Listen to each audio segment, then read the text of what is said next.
music in the background. That was really nice music. All right. I do believe we are live, everybody. Welcome to a very special episode of the Break the Rules live stream, which you can find live at breaktherules.tv, and that is the YouTube channel. This is the first of hopefully many collaborations with Twitter Spaces and YouTube. So here we are, the people are on Twitter Spaces, and you can see their lovely faces, Catherine's and Alexandros' on the monitor right now.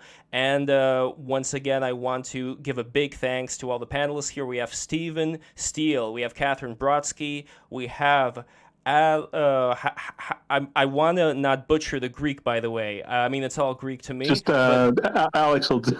All right. Alexandros Marinos, maybe that's the right way. And we are going to be talking about whether Elon Musk and also Drutang's coming in about an hour. We're going to be talking about whether Elon Musk is the real deal, is the rebel against the technocracy, or whether there's something else going on here, whether he's just another insider that's holding the carrot in front of us, dangling the carrot in front of us on the stick. But anyway, that is all that I have to say right now. Let's get this conversation in there. And also, for those who are not on YouTube and on Twitter Spaces, breaktherules.tv, go there right now so you could watch the video, smash that subscribe button, smash that like button, and click the bell. And that is all I got to say. And let's go for the intro. So, Katherine, let us know why you think Elon Musk is one or the other, as well as a little bit about yourself, and then Alex. Sure, and I just pinned the YouTube stream if people want to watch along and see our mugs. That's the wrong link. That's the link I'm gonna have tomorrow. That's the link I'm going to have tomorrow. Okay, no, but this is a great opportunity. This is a great opportunity for advertising, though, because tomorrow I'm going to have Curtis Yarvin. Curtis Yarvin is going to be back along with Counterpoints. That is happening tomorrow. We're going to talk about whether the United States should have a dictatorship or not. So be sure to tune into that. But, Katherine, I trust you to post the right link soon, but you'll get to breaktherules.tv either way. But anyway, Alex, tell us a little bit about yourself while Katherine is working that out.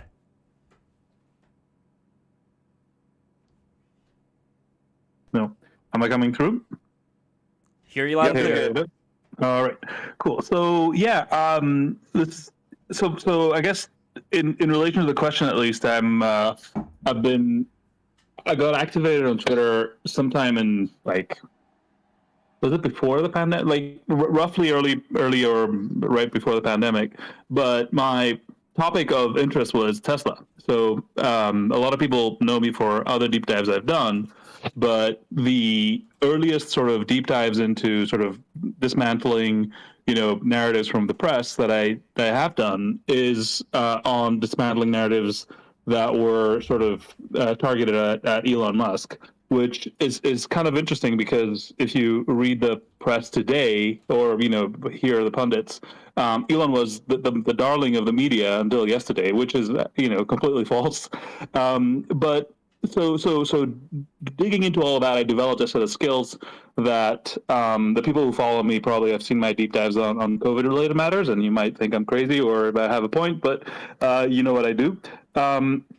And so that's sort of how I've come to this point where the two streams of my activity have kind of merged, right? Because from the COVID dissident side, we're we need free speech. This is suppression of expression, and it's killing people, whatever. And then sort of Elon Musk comes in, and then that whole apparatus has turned to attacking him. And I find myself in a very sort of good position of having knowing a lot of background about Elon Musk that I noticed that a lot of people in the COVID dissident space have no idea about, right? So I've kind of followed the guy for I don't know, a good 8 years by now. Full disclosure, after following him for a good amount of time, I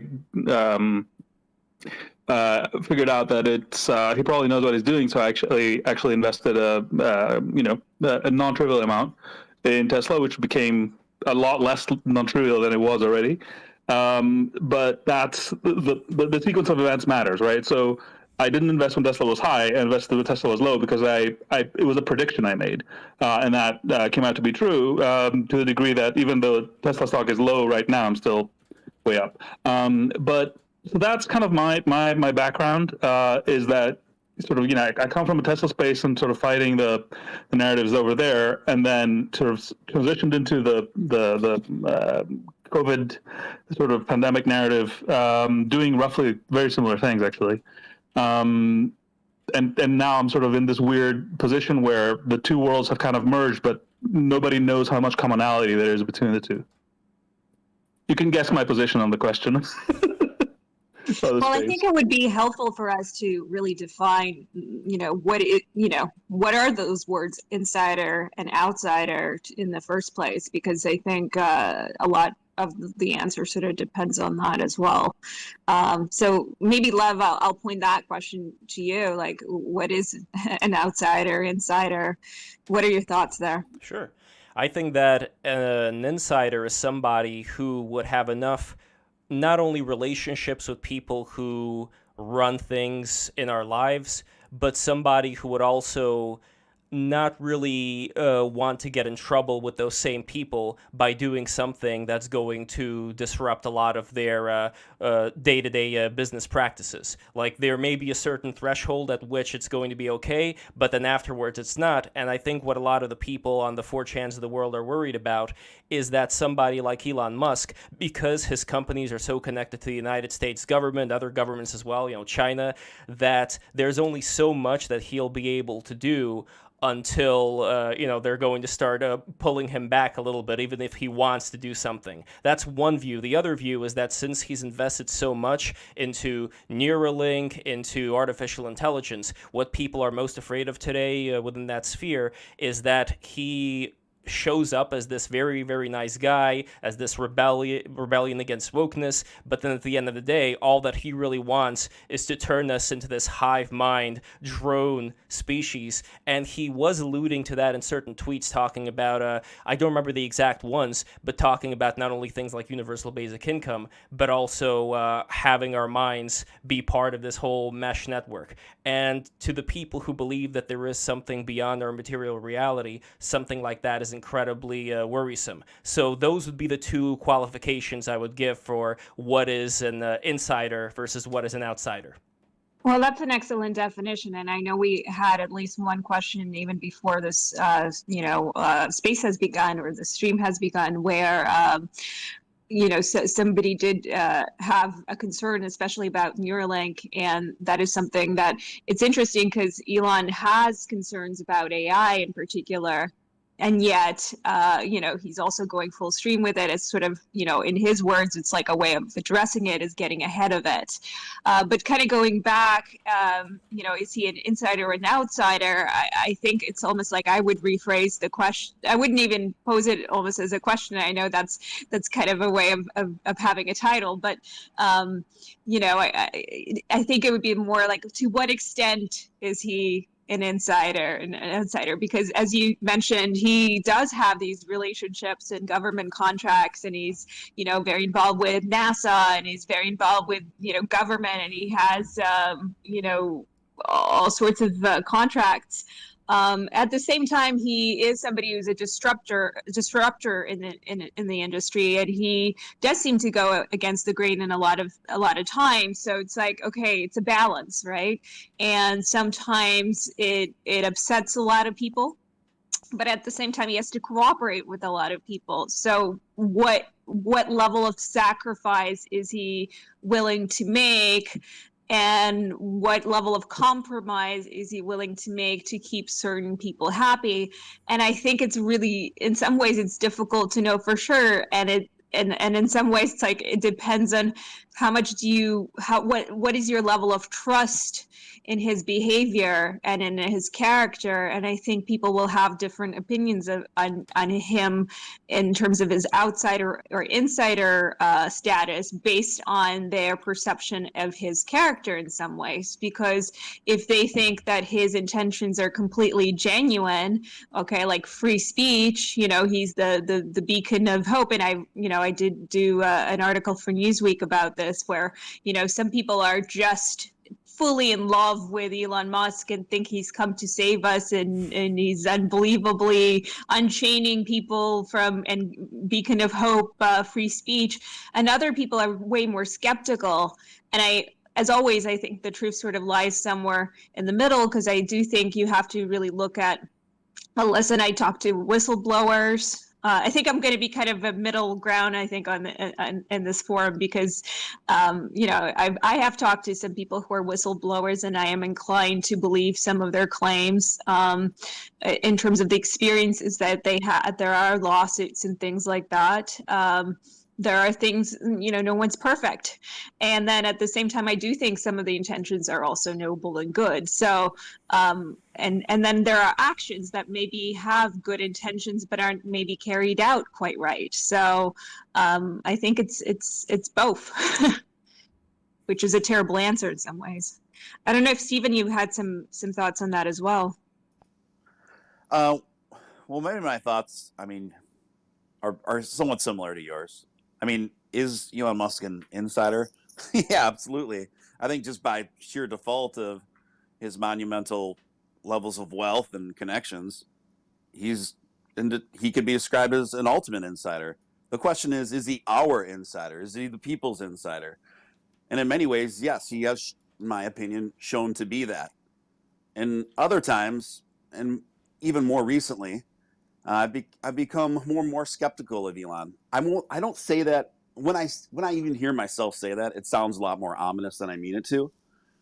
But I think there have been statements that he's made and opinions that he's spouted just very recently that have caused my eyebrows to raise and kind of slow my roll, perhaps, in the level of enthusiasm I have for Elon Musk.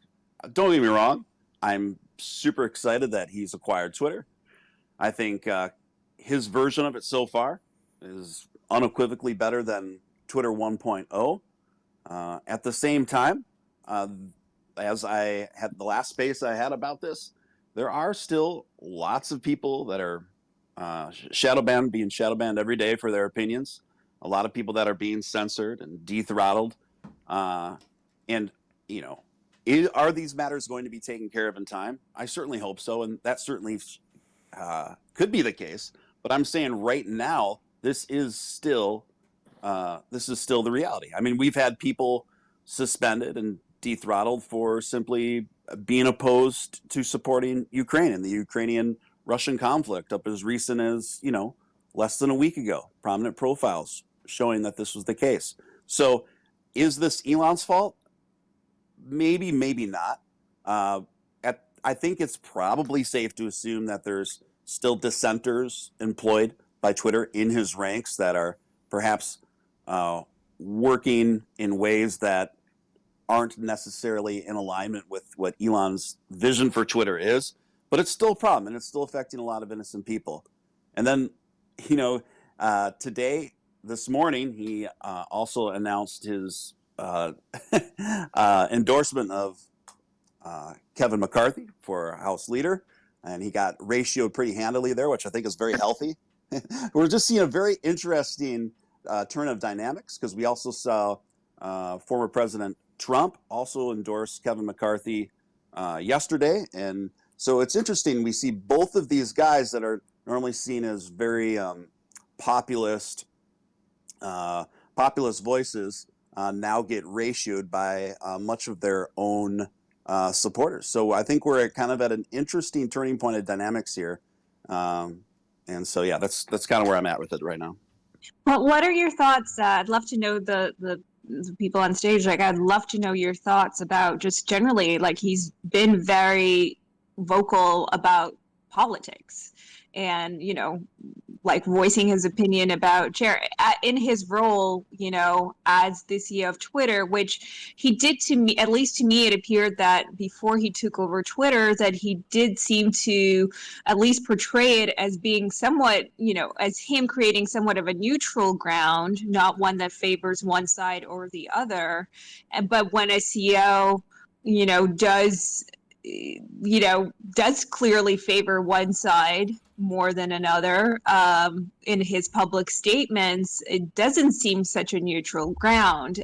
So at the same time, you could argue that he's expressing his opinions, and why shouldn't he be able to? But I'd love to get some thoughts from the panel about that. I mean, arguably, if the product of a company is free speech and he himself was censoring himself, that would also be a contradiction, right? I think the way Elon sees his role in Twitter is as a user. He's also the second most followed user, and give it a couple of weeks, he'll probably be the most followed user. So he's got a lot of hats he's wearing here.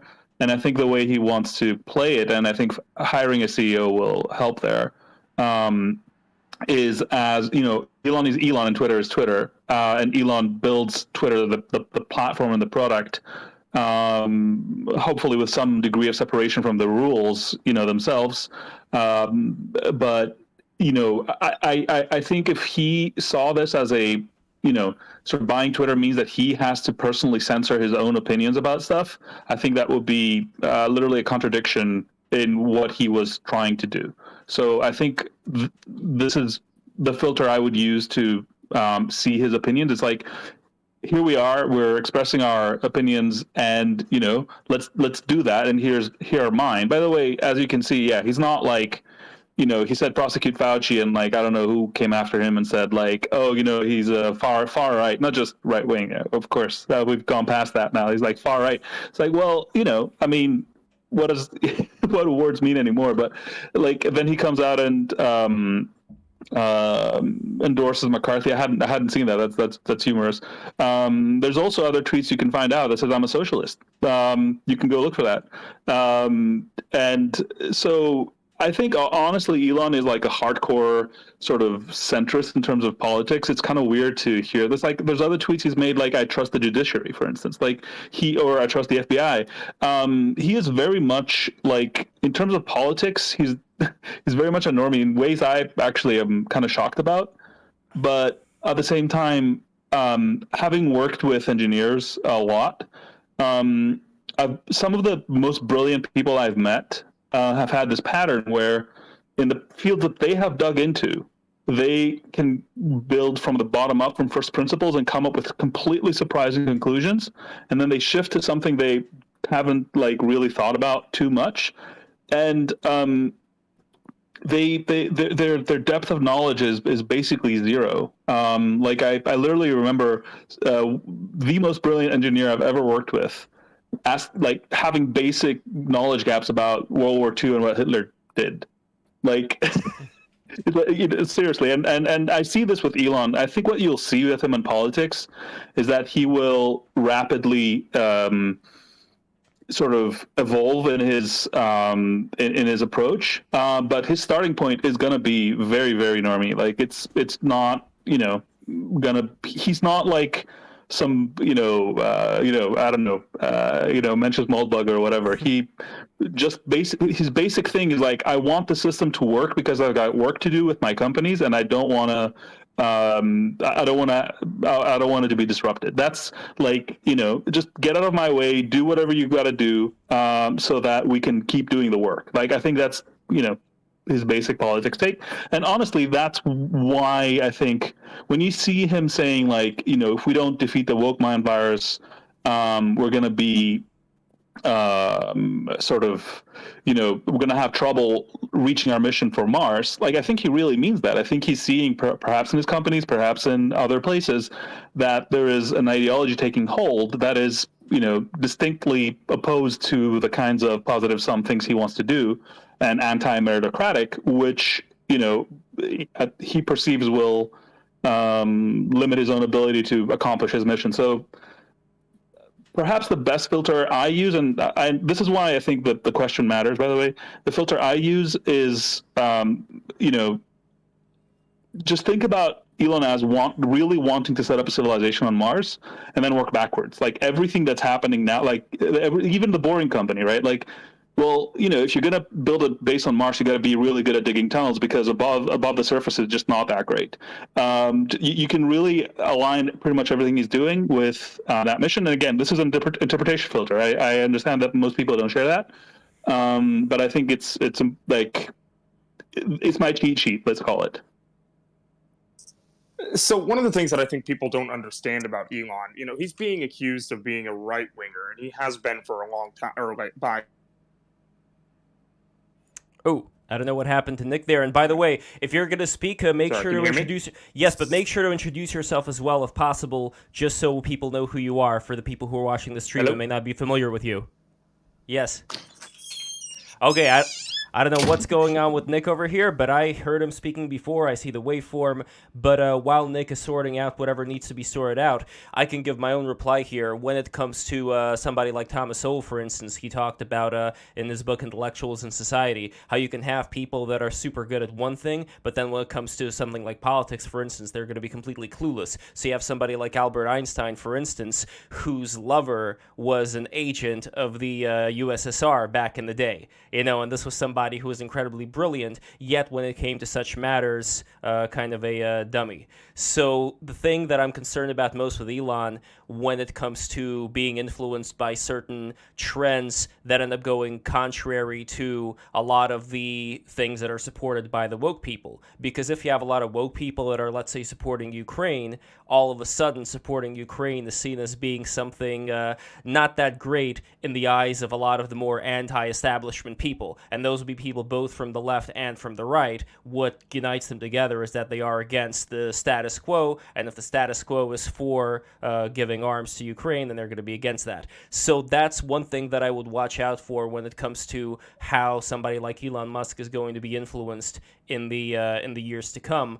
The other thing, though, has to do, and I would really, from an engineering perspective, be interested to hear Alex's reply to this, how the fears that people have of him creating this, even though he talks about wanting to prevent it, inadvertently ending up creating a technocratic system where everybody's going to be tracked, where they're going to have these electric cars that are going to be able to be disabled by any kind of three-letter agency if the person says the wrong pronoun to whoever. That is the existential fear that a lot of people have. So I know these are two separate things that I'm throwing in here, but Alex, let me know whichever one you want to tackle.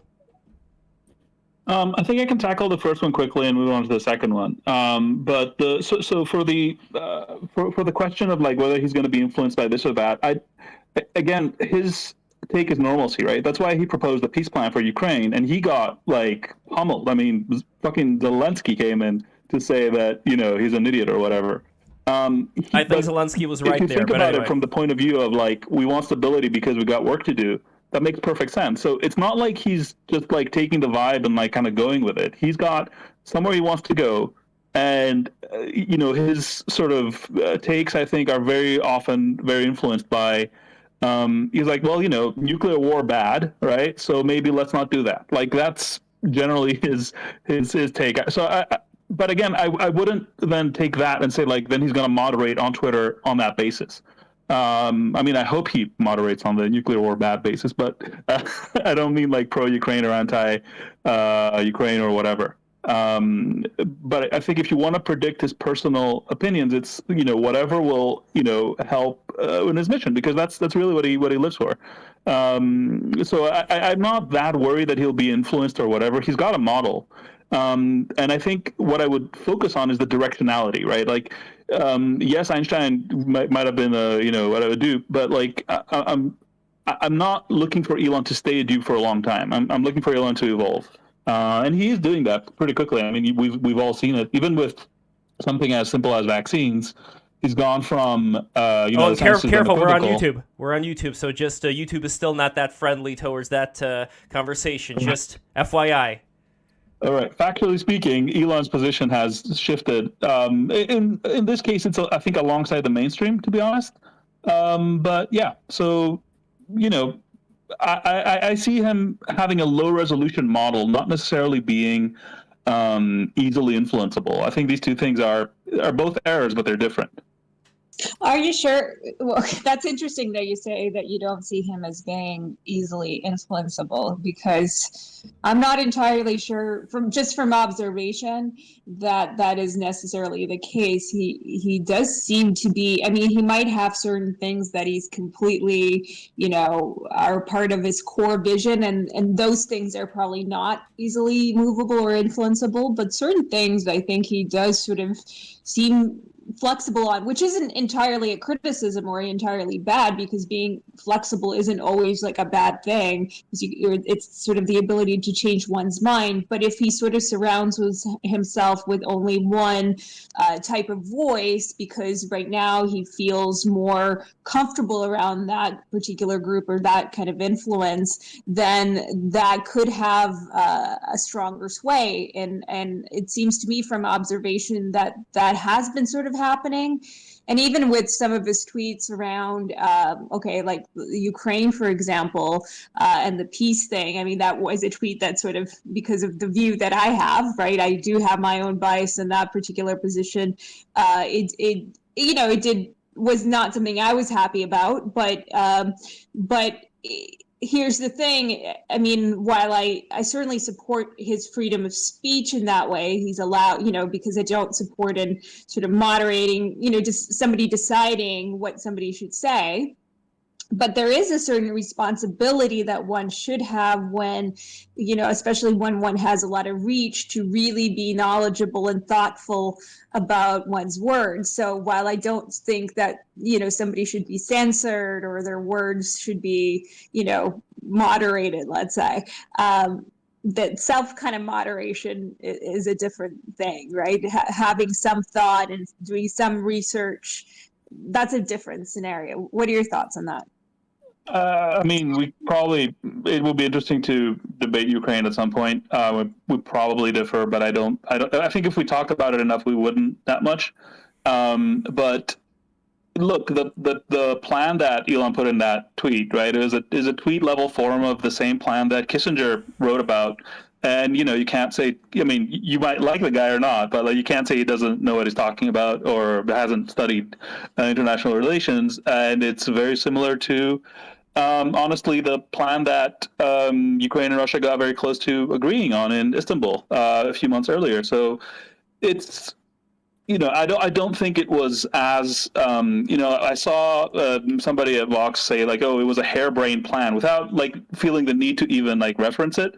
But honestly, outside the sort of the current thing bubble, that kind of an idea is what is floating around. And I wouldn't even be surprised if you saw something like that be the endpoint in Ukraine. So here's the memetics, by the way. That was a low information take, to be completely honest. But I don't even think that matters because, as you said, I think Elon very specifically is against that other point of he shouldn't say that much because his opinions are influencing people. I think that view of people, that they are receptacles for takes that get pushed around, is something that, I mean, when we take it to its logical conclusion, we see the whole censorship apparatus that we saw, and I think it's really repressive if you think about it from his point of view, right? And this is why he doesn't sort of believe that forces him to censor himself, and I think that's why you see look at the Twitter account of somebody on his sort of socioeconomic stratum, right? Bill Gates, Jeff Bezos, I don't know, they're all canned products that look like not people, and Elon's feed looks like mine, so I think he's committed to just saying what he feels like, and that is fundamental, and that if he was to be sort of restrained in that regard, that would make him fundamentally a less competent person at what he does. I mean, let me give you another example, which I thought was telling. So, while, the world is kind of attacking him, and you've got the New York Times and Whitney Webb all agreeing that he's he's not to be trusted, which is, I find very humorous. You've got the Tesla shareholders on the other side, right? Who are up in arms. They're like, dude, shut the fuck up, get back to work. What is this Twitter business? We're losing money, right? They're all right. so he was in a Twitter space with them. I believe Warren Redlick on YouTube has a video where he covers that space. And at some point it was point blank. Like, they were like, dude, just like, you don't need to say everything you think about. Like, it's affecting the share price. And Elon just responded super quickly. He's like, I'm not going to moderate my takes to help the share price. He just said that outright. And I think that expresses how he feels, that primarily it's his ability to express himself and be creative. That is like his first priority. And, just because he's been successful at doing that shouldn't mean that he has to stop doing it. Like, it's a bit of a contradiction that it's being put on him. And I definitely, like, he doesn't want to be, a Jeff Bezos or a Bill Gates. He wants to be himself. And I think it's very unfair if, we're like, well, you've been so successful at following your gut, so can you please not do that anymore? Or, something along those lines. Go ahead, Lev. Well, there is something you mentioned, which is the current thing, which itself is a very mimetic phrase that's been going around. So I don't know how much you consider human beings to be tubes that have information going through them, as far as having memetics become a part of their identity, and then some other memetic thing goes in and that's who they are. Like, how much do you think a human being is that versus somebody who ends up being very, very excruciatingly considerate of every single memetic influence that goes in their head? I believe it's a bit of both, but regarding a lot of these memetic effects, I think that generally people in any kind of group, I mean, this is kind of Curtis Yarvin's argument about the cathedral, if you're going to be in a group where people share the same idea, it's going to be that much harder for you to all of a sudden switch sides on, for example, Ukraine. Like, there are people who I spoke with who are much further on the right and people who are more Trumpian, and they understand where I'm coming from with my Ukraine takes, but it's not really something that they even get to express to anybody within their circle, because their circle is going to exclude them for thinking something contrary. I'm not sure if it's possible for somebody like Elon Musk to toe the line between those two circles, which is why I'm not sure what exactly we're going to see. Maybe it is possible, but you got to admit how hard it is. If you go into a certain circle, everybody expects you to have a particular opinion. But like you said before, he's had a variety of different ones, so maybe he will be able to withstand that. I think the model to apply here is one that Elon talks about a lot, which is reasoning by analogy and reasoning by first principles, right? Like, I think people can do both. And if you're being quick and dirty at something, you can copy paste somebody else's takes or like slightly modify or whatever. Like, that's kind of reasoning by analogy, right? Like, well, in these kinds of cases, these kinds of things happen. So this is kind of like another one of those. So maybe we apply that analogy here, and this is how we go. And I think, that's kind of a quick and dirty way that people tend to reason. And I think Elon is a master of the other one, like the first principles thinking. That's why, think about it, right? Like, if we take that idea, then Elon 5 years ago has been surrounded by, green enthusiasts and like sustainability. All of his money is in green energy and, batteries, solar. The last thing he wants is to be coming out and saying take the red pill or whatever he was tweeting. His behavior is not explainable based on that filter. And I think people can adopt both modes. I think you're more conscious when you're adopting a first principles approach, and I think Elon is the grandmaster of that. So I have when he came out, right, even a long time ago, and said we've got to do a full flow stage combustion engine for SpaceX, and his team was like, this has never been done before, and it's like, yeah, that's what we got to do. Or he's like, we got to open up this massive battery factory in Nevada because we're going to need that many batteries if we're successful. And everybody thought it was crazy. The number of times he has said something or done something, and people were like, you're insane, is too many to count. So I think the filter of he's just going to parrot what the people around him say just doesn't bear out. And I think it'll, if you use that to predict his next take, I think you'll be surprised. I will say, though, when it comes to, for example, the green energy, I mean, he did ride the wave. I mean, I know he sacrificed a lot, put a lot into it, but at the same time, he did play the game to a certain extent because, it's not the cleanest energy. I mean, with batteries, there's a lot of issues around it, and it's not necessarily something that he did talk about. So does that sort of speak to his integrity? Does that allow us to sort of challenge that in some ways? And he does seem to be a little bit more critical about it now, which I find interesting, but critical of what? well, for example, are you referring to lithium battery mining and things like that? Yeah, I am. Yeah. So is that something? What are your thoughts? So I think even the framing you used is one that's been used to attack him and is not. I mean, if we get down to it, I don't know exactly what you're referring to, so I'm having to fill in the blanks a little bit. But I think once we get down to it, you'll realize it's not as it's been presented. For instance, the number one attack on on lithium batteries is the cobalt, right? You must have heard about cobalt and about sort of mining in the in Congo and your little children, that whole sort of story about how bad cobalt is. Here's a few things you probably don't know about cobalt. First of all, it's needed for oil refining, right? So it's not like it's either we have a cobalt economy or we don't. It's the same either way. Secondly, half of Tesla's cars today do not use cobalt for their batteries because they have adopted a new chemistry, which is called LFP, that does not actually require cobalt. And nobody else is doing that because their cars are not efficient enough to be able to do that.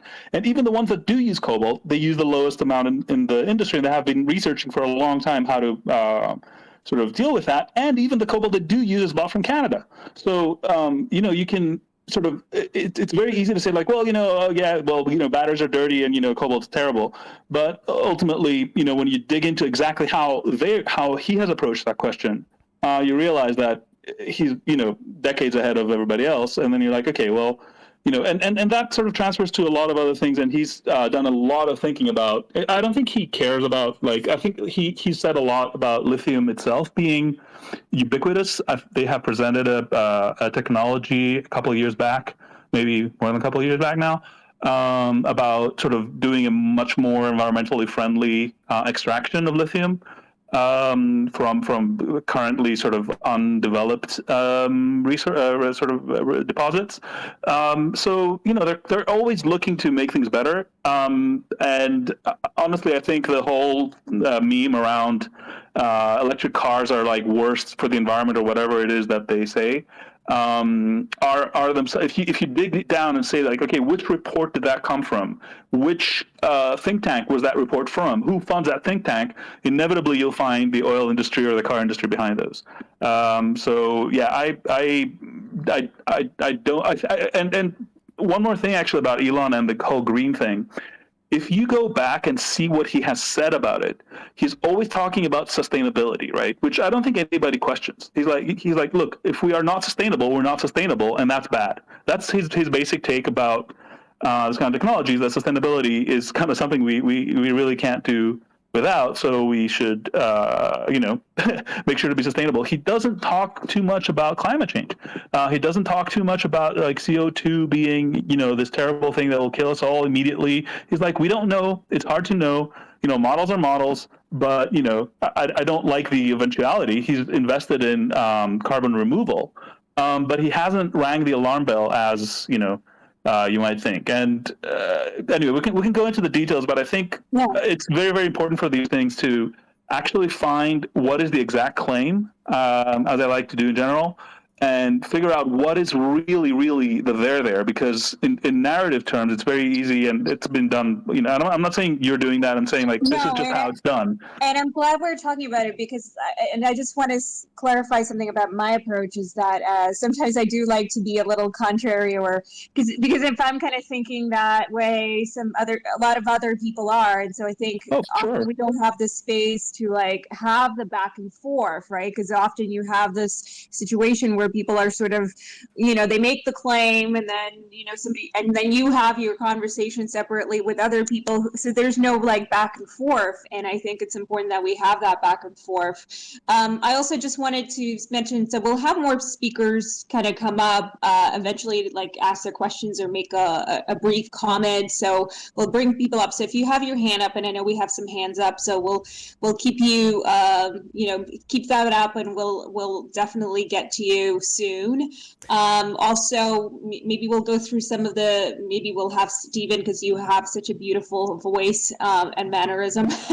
I'm sucking up to Stephen, but we have some interesting comments left, so that might be interesting to get like a little bit of a read through some of the audiences. And I don't know if Nick, I know you have some thoughts. Yeah, he's gone from the StreamYard thing. He's going to be back there. Don't worry about that at all. But two other things. I see Madaronin is in the chat. I don't know if Madaronin wants to speak, but Madaronin is one of the great Break the Rules patrons. And if you are a Break the Rules patron, you get to speak 100%. So if you become a patron, patreon.com/breaktherules, then show me the proof and you can speak, and that will be great. But also Drew, for those who are fans of Drutang, he is going to be coming in. He's coming in a little bit later at around 6:15 or so. So look out for Drew. That's the only thing that I want to say. Catherine, go ahead. If in the meantime, if any host can offer a speaking token to the true president, Dr. Rollergator, I'd definitely vouch for him. I would, yes. I just inviting him up. He's one of my favorite accounts. I mean, I would love to. I have so many questions for him, but they're not even relevant. But yeah, well, I've invited him up, our true president of the universe. And Alex, are you coming back into StreamYard because your camera's not here anymore? Yeah, I've had a technical difficulty. I'll be back as soon as technology allows. And the scary thing is now all I see is my face doubled up, which I don't like. It's a little bit disturbing. And also, when you do come up as a speaker, if you could, just because we're both streaming it on YouTube and we are on Spaces, if you could just introduce yourself very, very briefly, and and then let us know what your question is or your comment, and just keep it brief and cool and awesome and interesting. Thank you. Okay, well, I'll jump in with a brief thing here then. So the topic is Elon Musk, insider or outsider.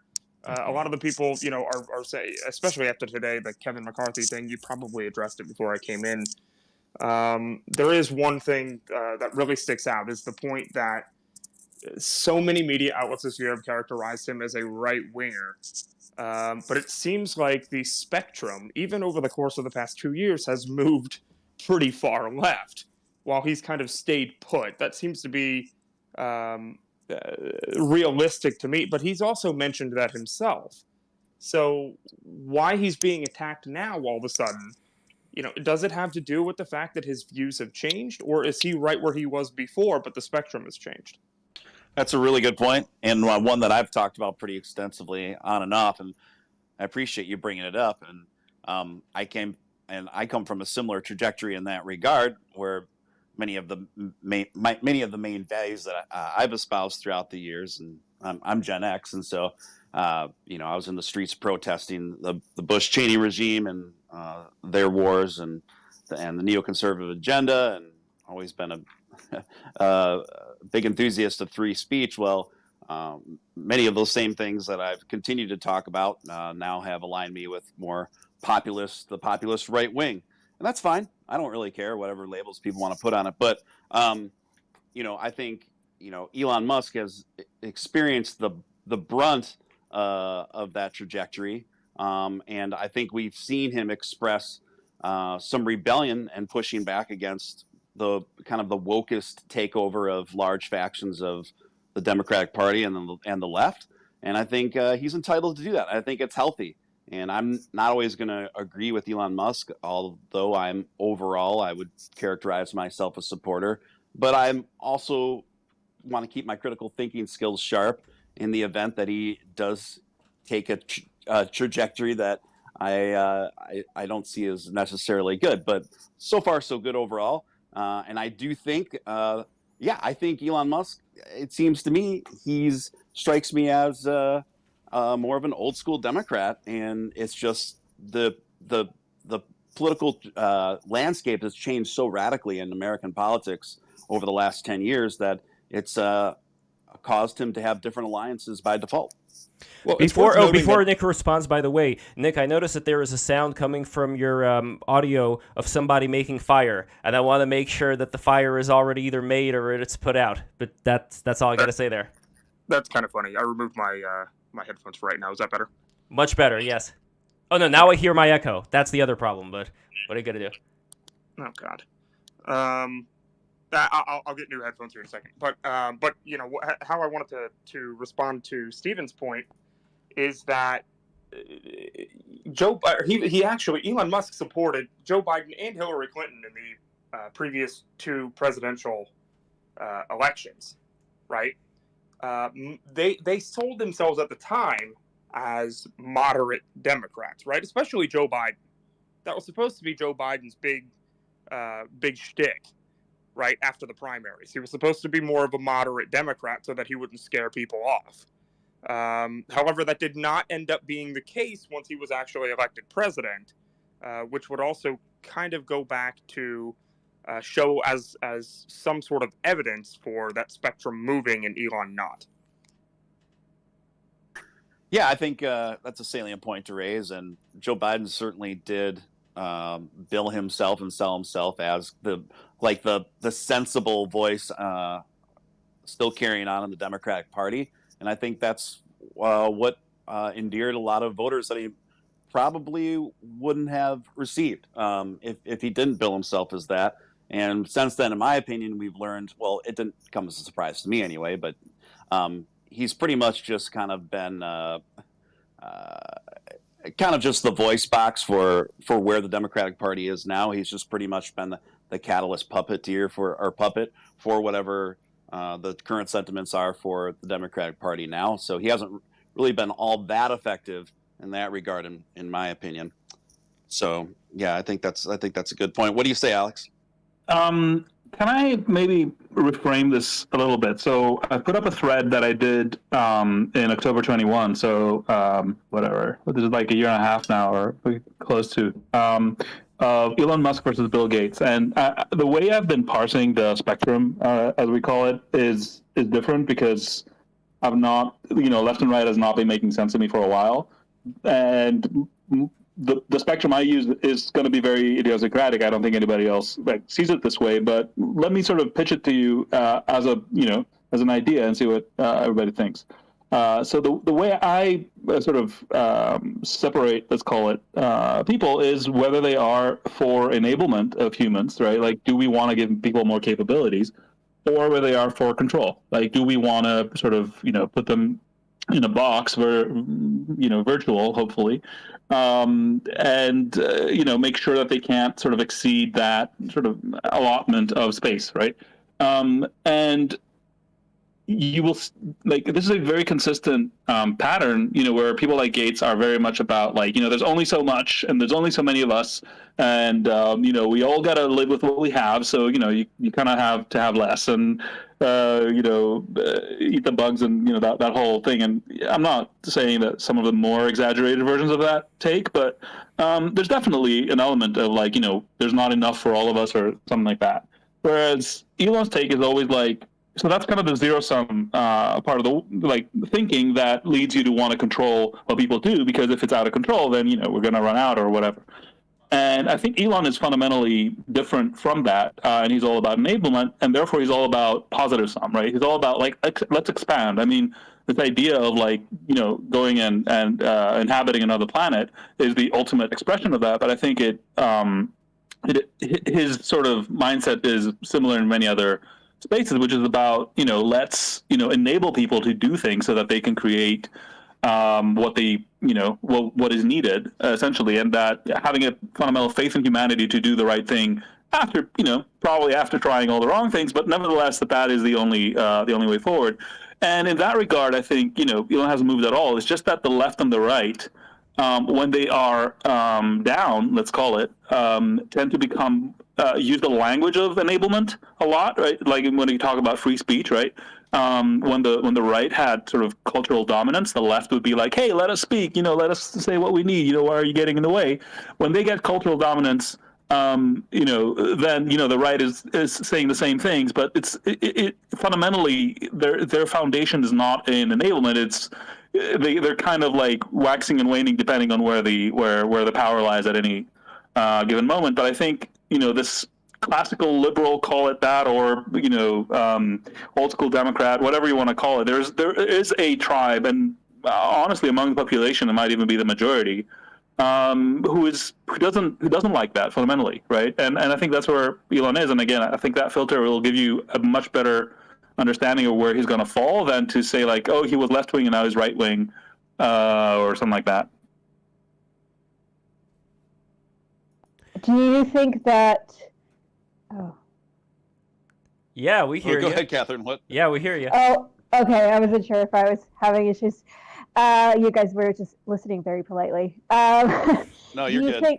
Do you think that with the, because some people certainly see him as having sort of switched sides, quote unquote, that it would cause the Twitter ecosystem to sort of shift over to a different kind of discourse where, I think there was one of the accounts, I forget the name, I think it was called The Rabbit Hole.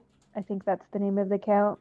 But he released some data today, and it just showed that the 10% of the accounts really account for most of the tweets, and that it was something like a 70% breakdown, something like that, was Democrat, more than 70%, or left-leaning.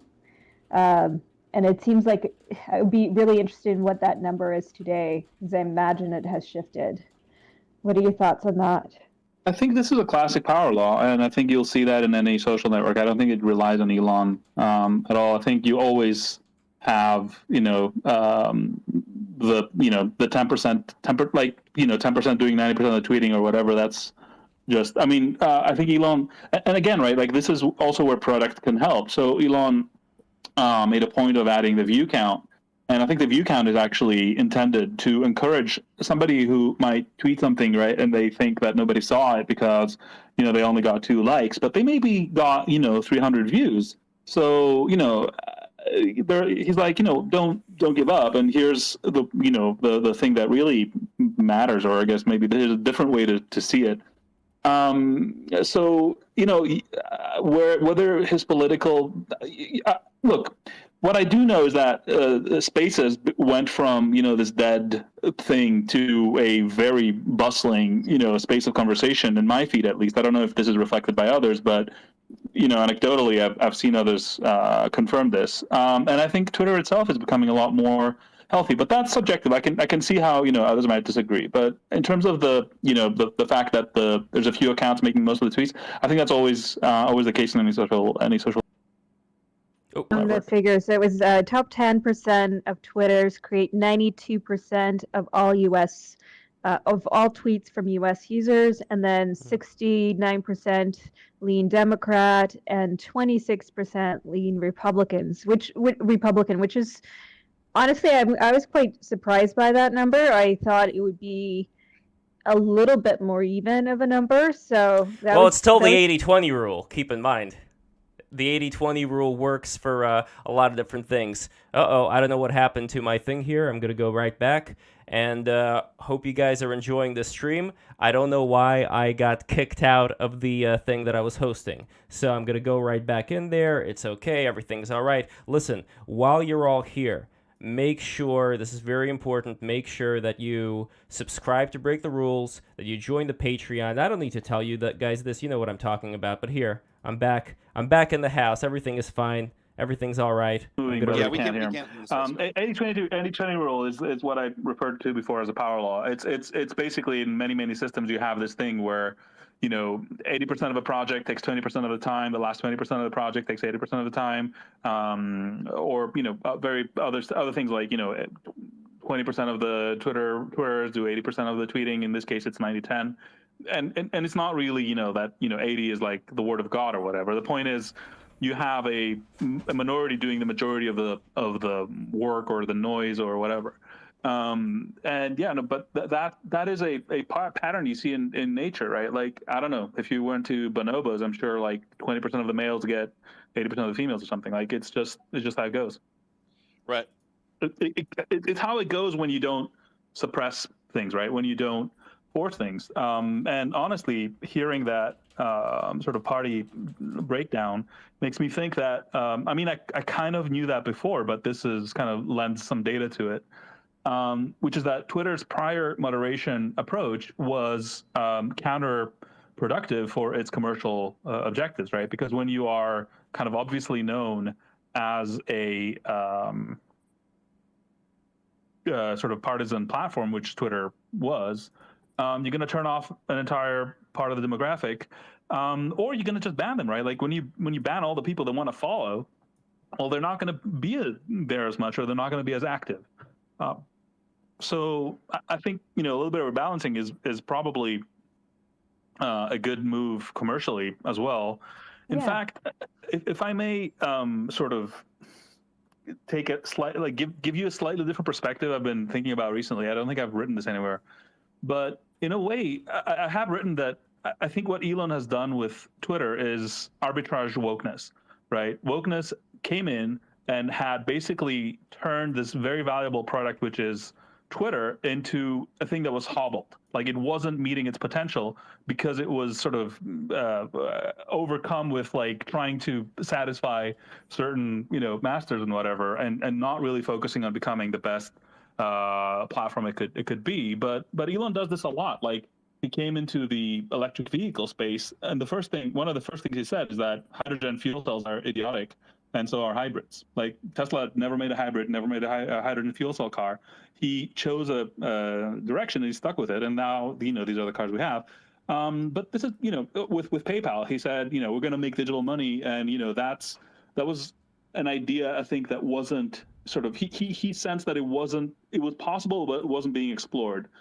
Same thing with SpaceX, right? He felt that it was time for a private company to take over in space, and that it was possible to do a lot more with a lot less money, right? In that case, he arbitraged the military industrial complex that was sort of getting fat off of the cost plus contracting, right? They were very satisfied with their cushy sort of contracts, and weren't really looking to push things forward. I think he finds areas where the current groupthink is hobbling the potential of the technology, and he comes in and sort of erases the groupthink and allows the technology to do what it's going to do. So, that's what I would expect from Twitter. I expect a big thing. If I could buy stock, I would. Let me put it this way. Yeah, I think the analogies you made are fair ones. I'd also like to welcome Drutang to the space. What's going on? Hey guys, thanks for having me. Sorry about being late. Just landed from a flight. Just went back home for a sec, but yeah, I'm pumped to chat. I don't know exactly. I was looking at the jumbotron there, and it looks like you guys have some really well researched stuff regarding Elon and the Twitter homie. Please add me back as speaker, by the way. I don't know if you guys could hear me or not. Yeah, what do you I'm open to talk about anything. So sure. Yeah. Please add me back as speaker. Please add me back as speaker. We're glad you were able to make it, and chime in when you feel compelled. I also know that you guys brought up some speakers here. Why don't we just get to a couple of those, and then we'll pivot back, and just make sure you keep your points concise. And also, if you got something to say, put the emoji hand thing in there, and I'll take the requests in the order in which they are received. Okay, guys? So let's go to Cheryl Riley. You've been patient. Go ahead, Cheryl. Hey, everyone. Thanks for allowing me to speak. Hi, Stephen. Hi, Catherine. Hi, Nick. I see you guys all the time. I'm sure you've seen my face. Anyway, I've been in the PR business for many, many years, and just speaking very quickly about Elon. All right, let's try this again.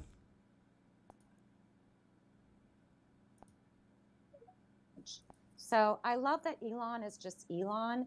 And yes, Elon does have this air about him. He always has before Twitter. But with Twitter, I think what he's doing that I love so much is that he's actually, again, someone said it earlier. I'm not sure who said it. I think it was Alexander. But I agree. I think what he's doing is he's really just being one of us, like just a user, which I think is great. I think anybody at the helm of anything should always have been a practitioner. So you should know the inside and out and what your users are actually experiencing before you sort of make determinations. And so I think on that level, as far as, him turning more to the right than left, I think what he is, in my opinion, I think what he's doing is just experiencing how we've been interacting and how it's not even the left, it's kind of just the wokeism, if you will. And I hate to say that, but unfortunately. All right, guys, there appears to be a bug. Let me figure out what exactly is going on here. This is why this is a bit of an experiment, throwing science against the wall, but I definitely want to get in there when Drew starts speaking. So I'm going to give a little bit of a time right now, a little bit of a timeout, just to cool down. I'm not sure why I'm still labeled as a host. There is an alternative what I can do. I can go back in as break the rules. That's one other thing that I could possibly do here, but hopefully I won't have to do that. Let me do it again. Here we go. Yeah, so let's see if Steven can remove me, and then, although if Steven removes me, maybe that's gonna... Here, let's see what happens. And I just, I've heard him speak. Of course, I don't know him personally, but to me, he's just being Elon. And he's not, Elon, the Tesla owner, the genius. He's on Twitter as one of us. So, he will make comments just like all of us do. And I'm sure everyone in this room can say they've made a comment and afterwards thought, ooh, wait a minute, I wanted to change that a little bit. So I think he does that as well. So I'm applauding him. I mean, he obviously is not, he's being himself, which I love. And I think it's making him much more personable and engaging with us. Like, I feel like he truly... All right, looks like this is what I'm going to have to do. I'm going to have to go back in here, and I'm going to have to change the Twitter to break the rules. And we are going to continue. So with this break, I'm going to do a couple of chat shout-outs while we're doing this. So we got Oscar Toe, we got Mark Lefebvre, we got DR Asuro. Hopefully, we're not going to have the conversation from Drew as of yet. But anyway, I can't do the shout-outs while trying to do this. So let me just get rid of the screen over here just so there's no extra stuff here. But anyway, listen, guys, if you have not subscribed to Break the Rules right now, I don't know what you are doing. See, this is me trying to kill two birds with one stone by being an announcer at the same time. But now let me go in here, and hopefully I can add another account. Yes, add an existing account. Yeah, see, this is why I turned the screen off, so you guys can't see what's going on here. So let me just do this. Let's see. All right, yeah, so just give me a little bit of time. In the future, I'm going to have two accounts in here as backup, if you will, so that I will be able to do this stuff without having to retype the username and password and all that. So yeah, so just give me a second. Everything's all right. Everything is good in the hood, so to speak. And yeah, let me know what's going on here. All right, I'm going to have to add in the pass. Here we go.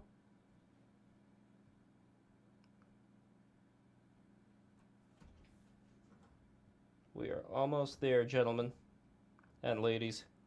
I appreciate your patience.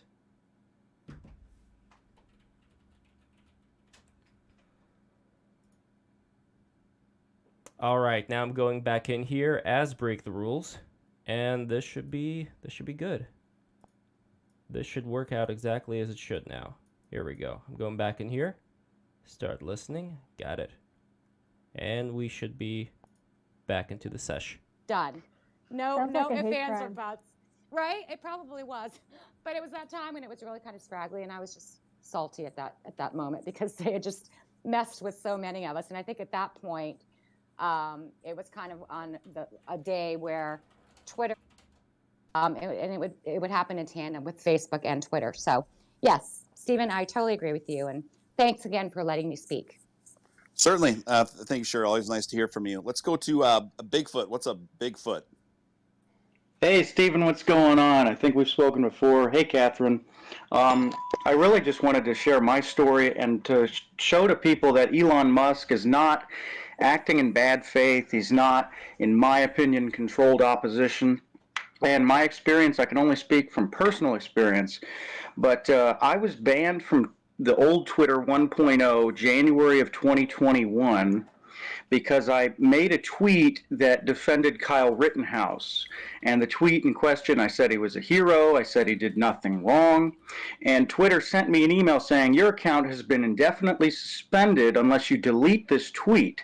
And they claimed that I violated their rules in glorifying a criminal, a terrorist, and a mass murderer. And they said that Kyle Rittenhouse was all three of these things. And they said that unless I deleted my tweet, I was gone forever from the platform. For those who watched the trial, you would know that Kyle Rittenhouse is not a criminal. He committed no crimes. He wasn't convicted of a single crime. He's not a terrorist. He didn't go out to Kenosha, Wisconsin to terrorize people. He came out there to save people because there were terrorists burning the town down. The night before he arrived, a friend of his who was, I think, the son of a car dealership owner called the Car Source Parking Lot, had $1.2 million worth of cars burned to the ground by arsonists.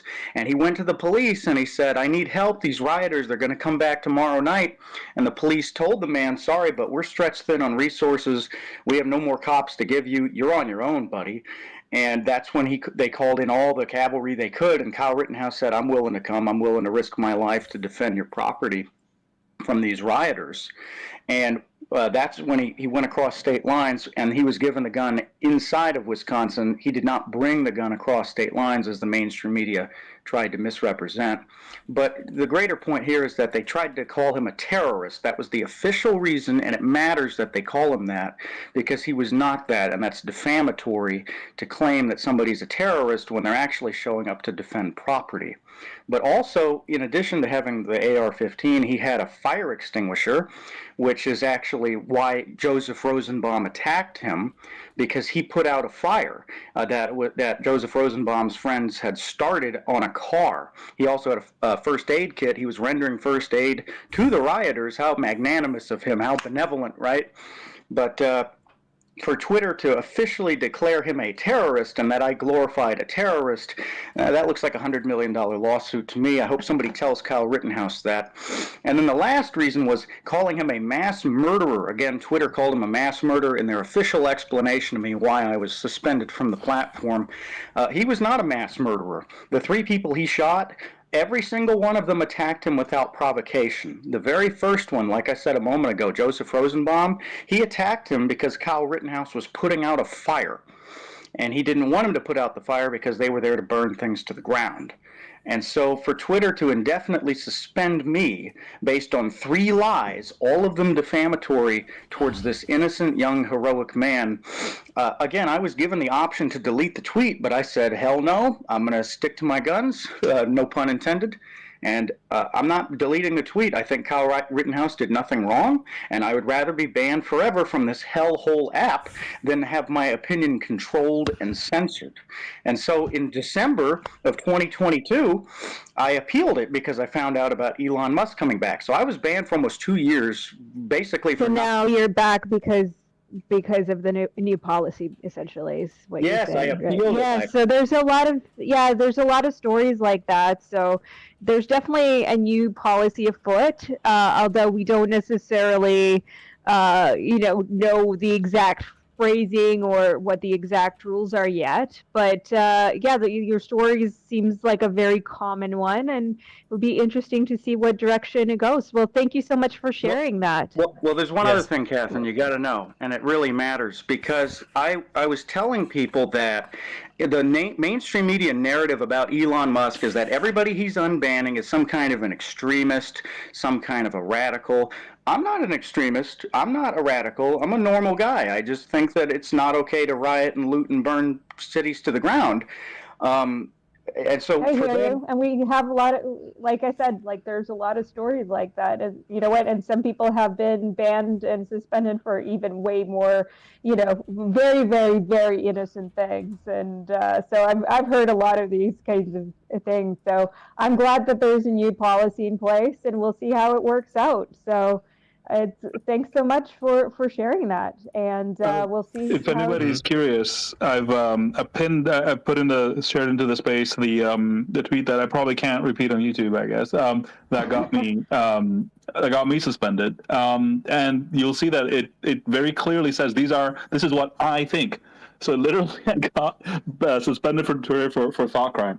So yeah, there's a lot of that going on. Indeed. I want to make sure that we can go to Drew. Drew, he's been waiting for some time right now, and he is one of the guests that we had scheduled, so I want to make sure we get Drew in here. And Drew, you're going to be talking about what I brought up to Alex before you came in, about the other fear that people have of Elon Musk having less to do with his proclivities that we see right now, more to do with having to do with technocracy, having to do with, I'm going to let you talk about it. You're the expert on this, so let us know what you think. And also, tell us a little about yourself, too.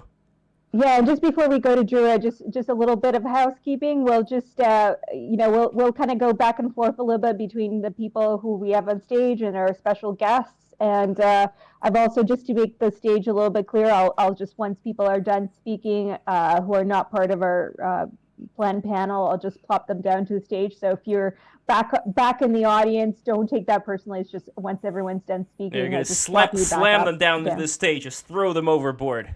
Throw them overboard, yes. But really appreciate it. And if we can keep comments really focused and on the topic, that'd be great. Thank you so much. And over to you, Drew. Would love to hear your thoughts.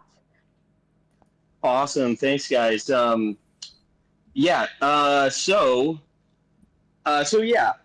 a little background on me.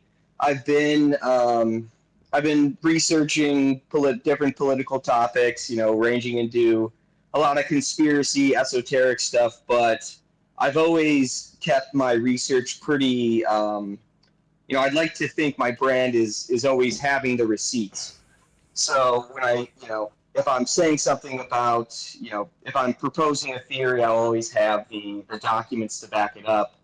And I think specifically this whole Elon saga here is really a continuation of a lot of... Talk closer to the mic, by the way. Talk closer to the mic, because you're kind of... Okay. Is it breaking up there? Let me see here. No, it's better now. Yeah, just make sure you keep it close at hand. And also, sneed those super chats. All the people who are on YouTube, or all the people who are in the actual Twitter space. If you go to YouTube, if you go to breaktherules.tv, it's one of the links in the Jumbotron as well. Watch this stream on YouTube, and if you send a super chat, I'm going to address the super chat. So even if you may not get to speak in this space, if there's no time, if you send the super chat, I am going to address the super chat. Anyway, that's all I got to say there. Back to Drew. Okay, awesome. So yeah, can you hear me better now? Yes. Okay, perfect. All right. So yeah, like I was saying, I've been following these political topics for a good amount of time. I really got involved in the 2016 election. I was ironically a really big Bernie Sanders fan, which I was a young college kid, so I was I was inclined towards the progressive side of things. But long story short, seeing the WikiLeaks and the corruption within the DNC that resulted in him getting the primary stolen from him, and then getting zero apologies from the leadership, and just the blatant corruption exposed in the WikiLeaks, and then seeing them roll that into Russiagate, then through the Trump years. And during the Trump years, I had, kind of based off the same WikiLeaks communities, I had followed, the beginnings of the Pizzagate movement, which there's, a lot to go into there, which kind of rolled into QAnon, when the QAnon posts started going, which I never, I was always watching closely. I wouldn't say I was, necessarily a vocal Your audio's bad again. I don't know what you're doing with the audio, if you're like moving the phone or whatever, but it's not that great again. Make sure you're somewhere where the Wi-Fi is good, just so that we have a good connection, because right now the audio is just going downhill. Okay, gotcha. Let me just. I'm using my headphones here. Yeah, take those headphones off. Forget the headphones. I don't care if the speaker's on. I don't care if there's echo, because when you speak... it's clear, but it's very faint. Oh, now I'm hearing an echo. That's no good. Drew, that's okay. Will you sort out your audio, Drew? We'll go to someone else, but we will definitely check back in with you very shortly.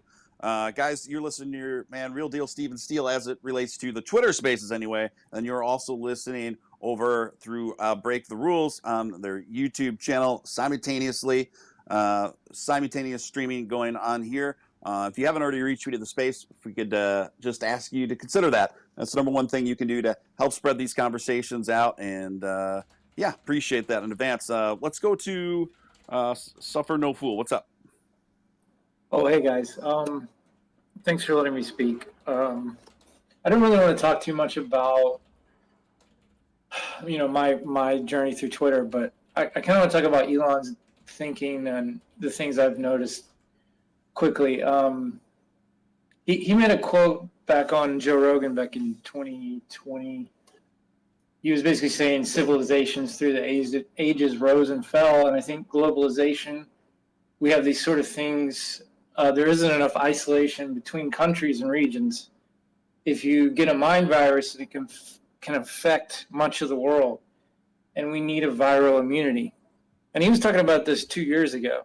He was saying things like he saw how the pandemic played out in China, and it played out in America. It was like watching the same movie. These are his quotes, and you can see this on the Joe Rogan 1470. It's a great way to kind of get it inside, because Joe's, in my opinion, can't really keep up with him. But it's a great way to get an insight on how he thinks. I think the reason he bought Twitter, he wants to get humanity to Mars. He doesn't look at things the way we look at things in terms of, the next political cycle. Are cars going to have chips in them? Is it going to go left wing or right wing? He sees it as, if you're familiar with futurism, there are these concepts of great filters. And great filters are things that keep humanity or keep any civilization from becoming spacefaring. The nuclear war is a great filter. Any kind of disease is a great filter. It basically wipes out a civilization before you can get to space. And that keeps the civilization from going on and doing more things. So I think he saw the lack of freedom of speech, the mind virus, as a great filter. And his idea was, if I free up Twitter, plus he loves to use it, I don't think it was a political choice.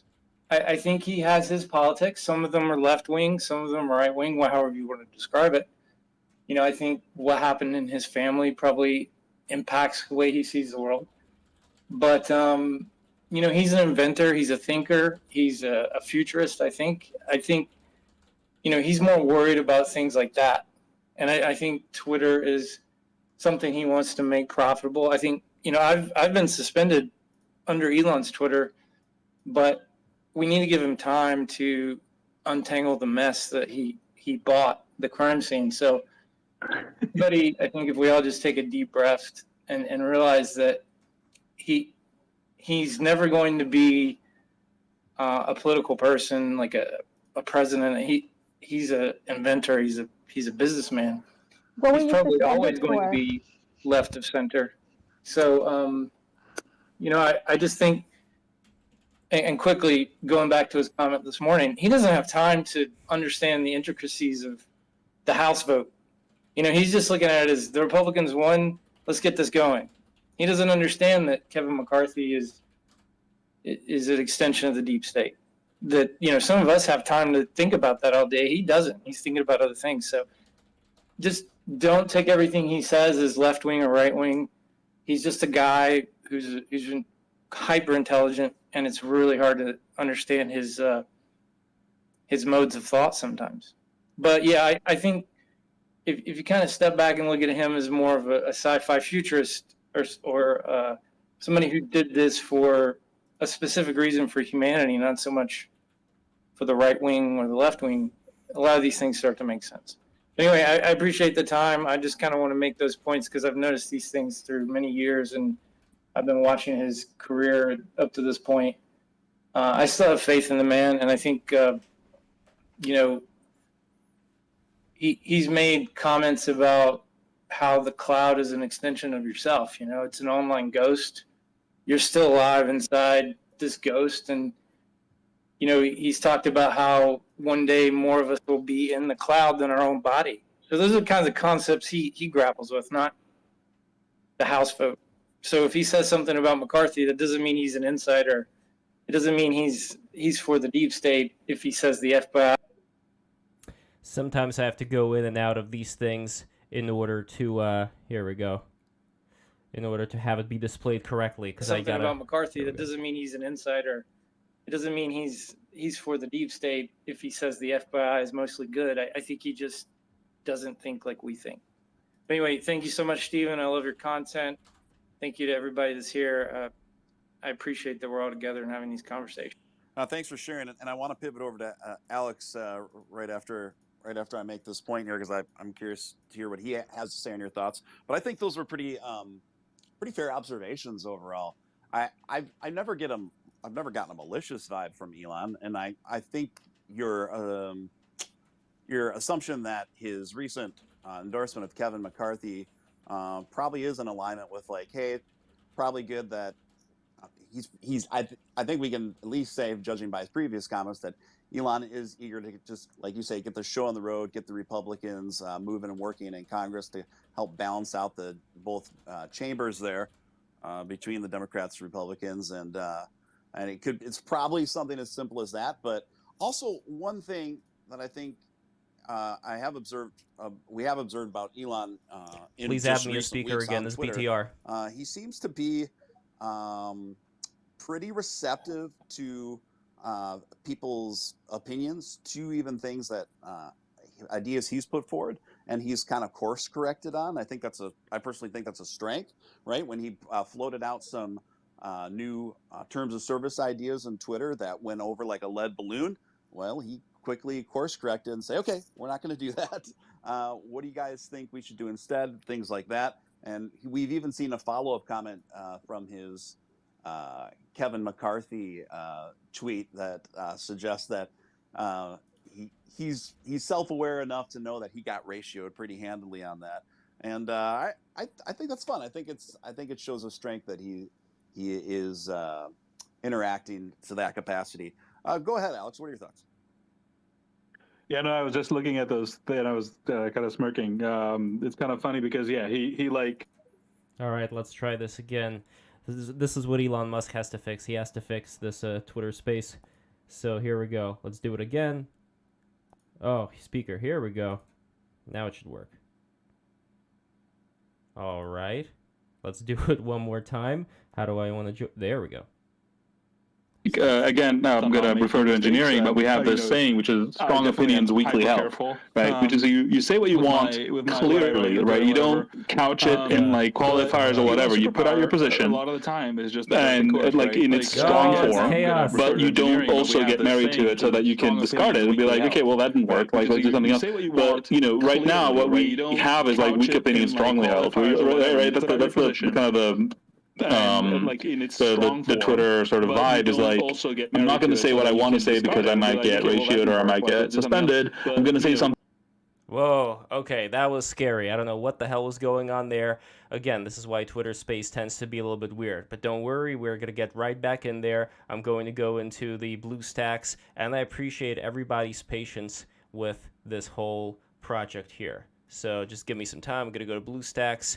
And yeah, I really want to get to Drew as soon as possible because he is going to be talking about a much, I'd say, spicier situation than the ones that are currently being discussed right now. So again, thank you all the people who are watching this right now. Just give me a little bit of time. I'm going right back into BlueStacks. And the one thing that I'm not a big fan of with BlueStacks is that they have all these big advertisers there, and in the beginning they even like show pop-ups on the right. But anyway, that is not a concern of mine. Here, see? Already we're back on Twitter. Now just to stretch this out properly. I guess that's a good amount of stretch, maybe a little bit more. And let's see, break the rules. We're going to go here. We're going to go there. See, it's all good in the hood. I hope. Here we go. Let's see what happens. Fingers crossed.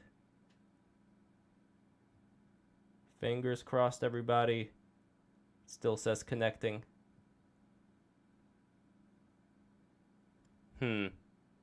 Very strange indeed.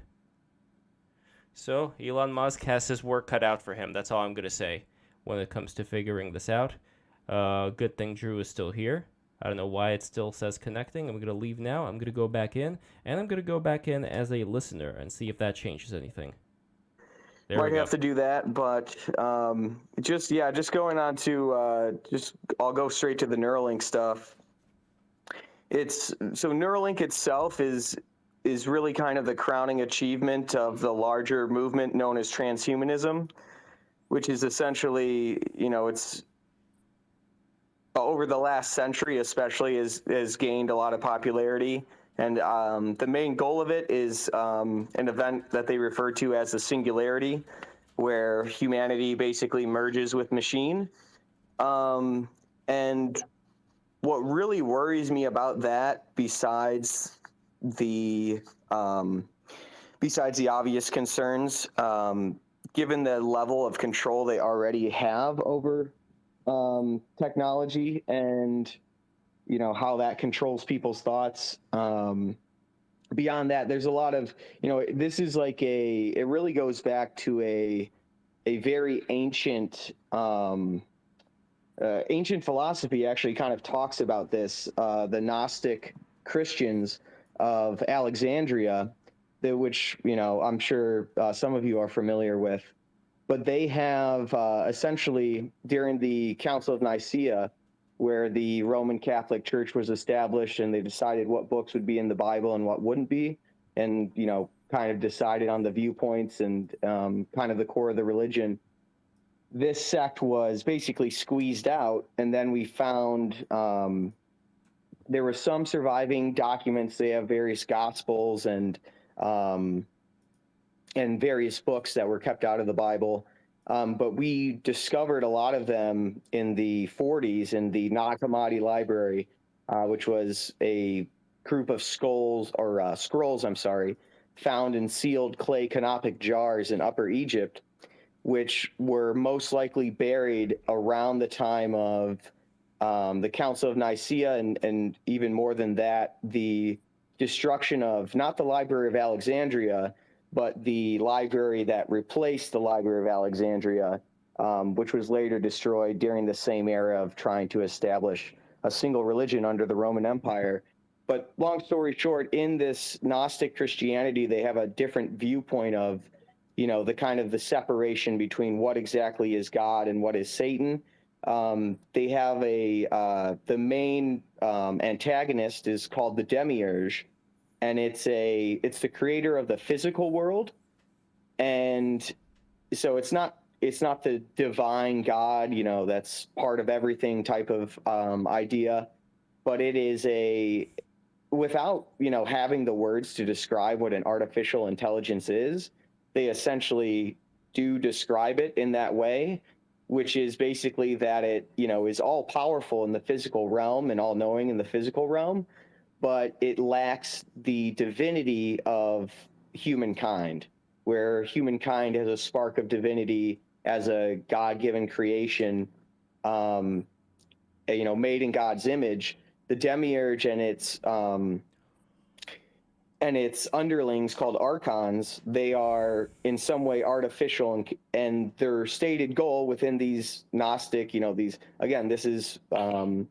this is from, I believe it's around 200 AD is when we get these copies of these documents, these scrolls, and they were talking about these artificial entities trying to, their main goal being to get humanity to forget its spiritual connection to God, and therefore essentially their own divinity, and kind of realist worldview, and giving people something to aspire to instead of a spiritual ascension in heaven.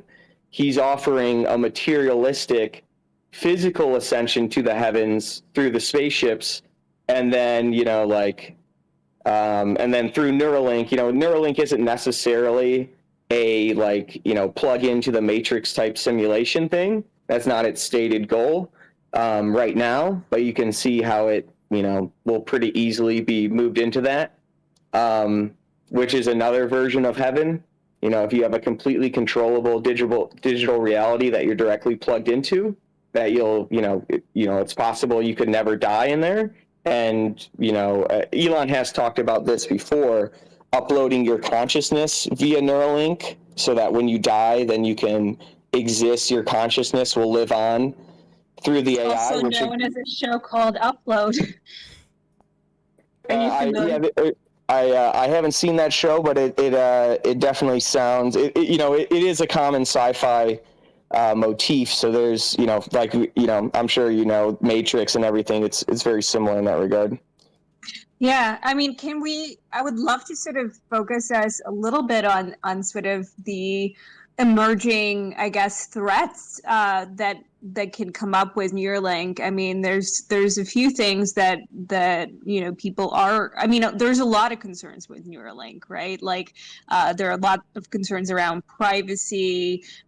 There is, I mean, uploading the brain is something that I personally do believe is at some point, probably in the near future, is going to be a possibility. So there is ethical questions, and I think a lot of times technology sort of rushes. We rush to create these technologies, but don't really rush to figure out these sort of ethical implications of it and how that's going to affect us. And I think with Neuralink, that is, even though I know Elon has specifically said that the reason he's sort of investing in it and is interested in it is because I know he's very worried about AI in particular, because of, I know a friend of mine, he sponsored the distribution of his film which was warning about AI, but at the same time he's investing in Neuralink, which is highly invasive in terms of the brain, and if it's on the one hand you merge that with AI and you can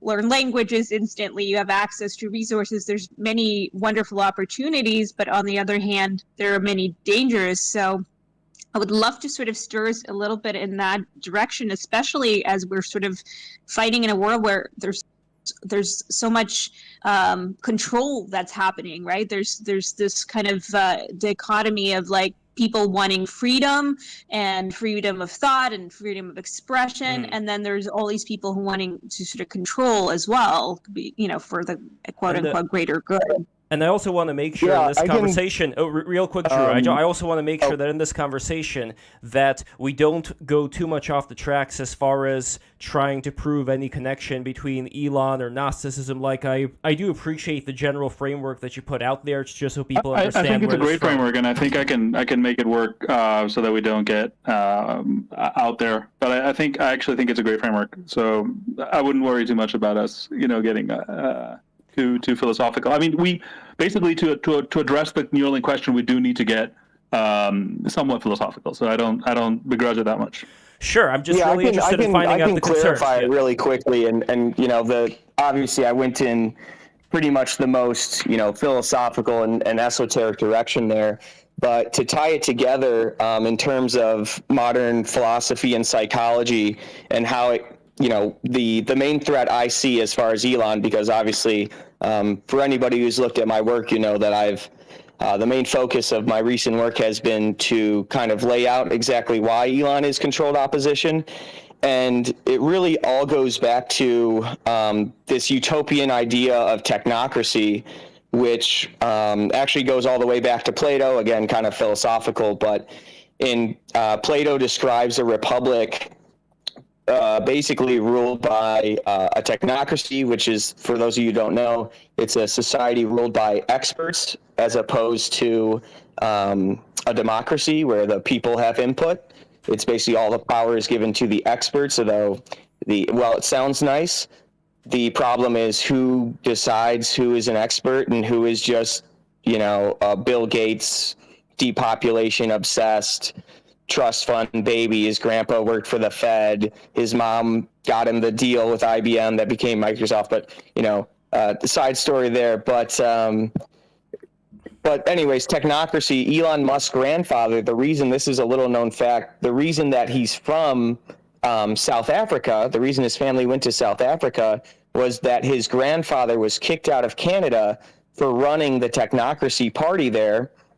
And can I ask about that particular thing? What does it have to do with anything? Because we're not going after people's grandfathers, right? Like, I don't know who your grandfather was and what he did, but would it matter if I did? Do you believe that there's multi-generational oligarch families in the United States that are my working grandfather towards... died in the Greek Civil War fighting against communists. But I'm like, so what? Okay. Well, wait, hold on. Let's put it this way. Let's put it this way. If there is something that can be shown to prove, like, for example, let's say with George Bush Sr. and George W. Bush, we know both of them attended Skull and Bones, so we know that there is some, let's say, line of succession here as far as certain ideas because they hung out in the same groups. When you're talking about his grandfather, I just want to make sure that there is some connection that you can give other than just saying, well, this is his grandfather, where we can understand that, okay, he may have taken something from his grandfather related to this particular idea. That's all. Like, we just need a way stronger link than just saying that this is his grandfather. Okay, yeah. So yeah. Just to go to that, I'm sorry if I offended you with that making that connection. It's like, honestly, your framing until now has been flawless. So I'm kind of miffed that we went there. But like I've heard this a lot, and it's not little known to me. But it's like I want to make sure we're not putting a frame that nobody can survive, right? Like who of us survives if whatever? Like we just. So I'll go ahead and just kind of explain why I brought that up and kind of the broader framework there, and why I think that it is important to look at especially these open, and that's okay. Like, I think if we're gonna go, I don't know. I guess my question is like, don't you think that this is setting up a frame that like a test that nobody can pass? If we start digging into people's ancestors, that's my question really. I think your prior opening was fantastic, and I'd love to jump into that. I just find it extremely unfair when we're dusting up people's families. Okay, yeah, for sure. I definitely don't want to attribute the sins of the father to the son or whatever. But in my experience and my research, and it looks like you're very well researched as well, given I was looking through some of your stuff in the Jumbotron, so I can tell you're very well read into all this.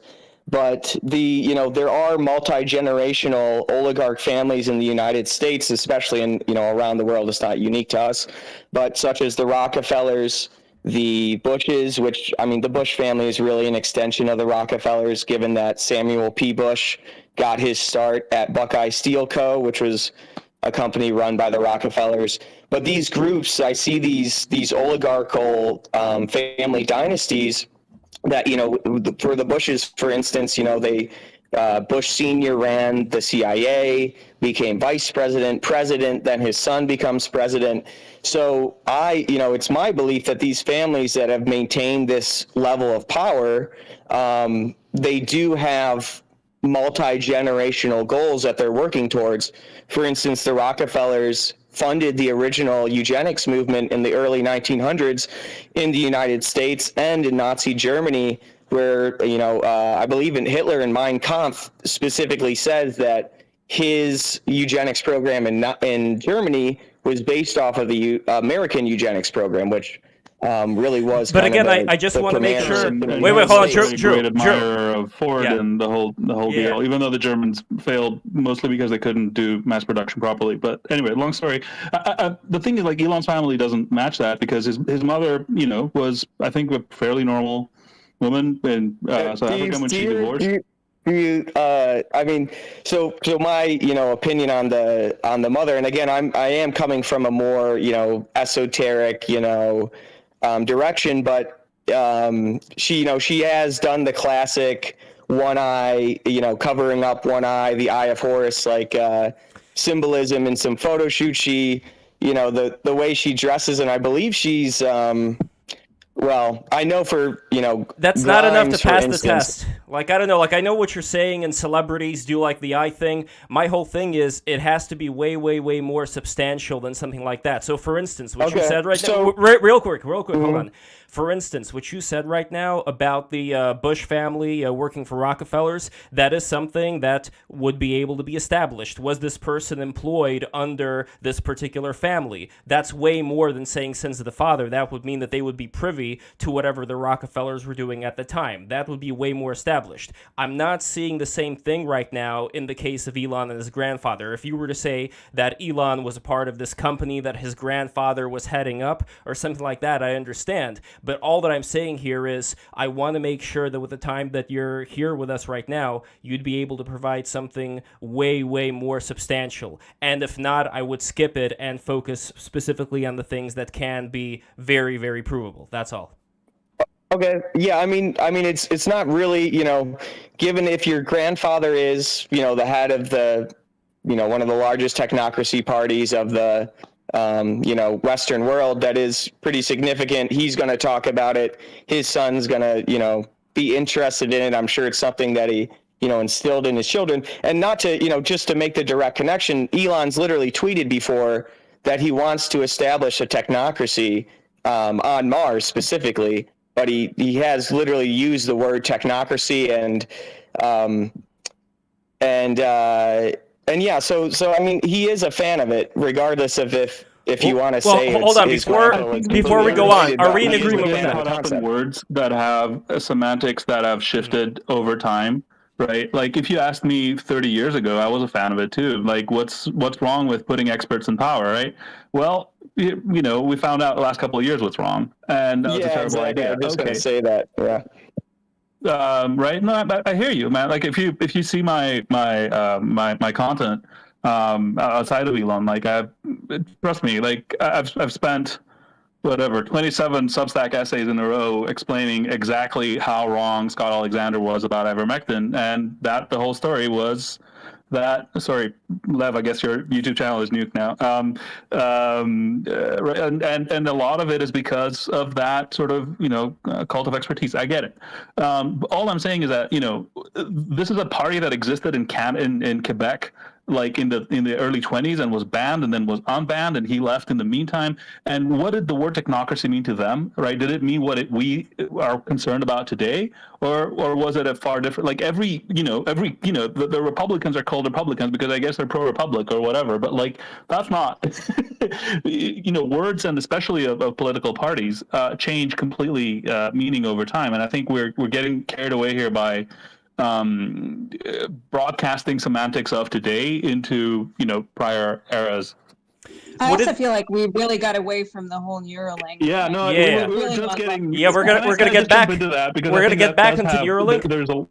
To play devil's advocate, though, one thing that I would ask is, in the definition of this technocracy back in the day, while we may not know the definition, were there certain things that, again, I don't think it's out of the ordinary to assume that the grandfather would have some kind of an inspiration for his grandson. So would there have been certain views of how the world works beyond just saying the word technocracy, certain ways of seeing reality that his grandfather had that were, let's say, interesting or peculiar, or something that would be considered to be out of the ordinary, or not? Like, or we don't have that information. I genuinely don't know. My model of Elon is that he is an extraordinary person, and that his brain is like clearly extremely competent. I believe that genetics has something to do with it, and I believe that if you go back his family line from both sides, you will find extremely sort of notable people in good and bad ways. His father is a well-known scumbag, but also brilliant, right, in certain ways. For instance, the thing that's going around, I'd love to sort of address that for a second. You probably all heard about how his father had this emerald mine in apartheid Africa, and he was working, it was blood emeralds or whatever. And the story, when you actually hear it, he bought a share of a mine in Zambia. Zambia did not have apartheid at the time, so it was literally like just a business investment, out of which they got the equivalent of like $400,000 out. 2 good cars or something. And the guy, like his father, again, being a well-known scumbag, is like Elon has literally agreed with his ex-wife that their children will never meet him.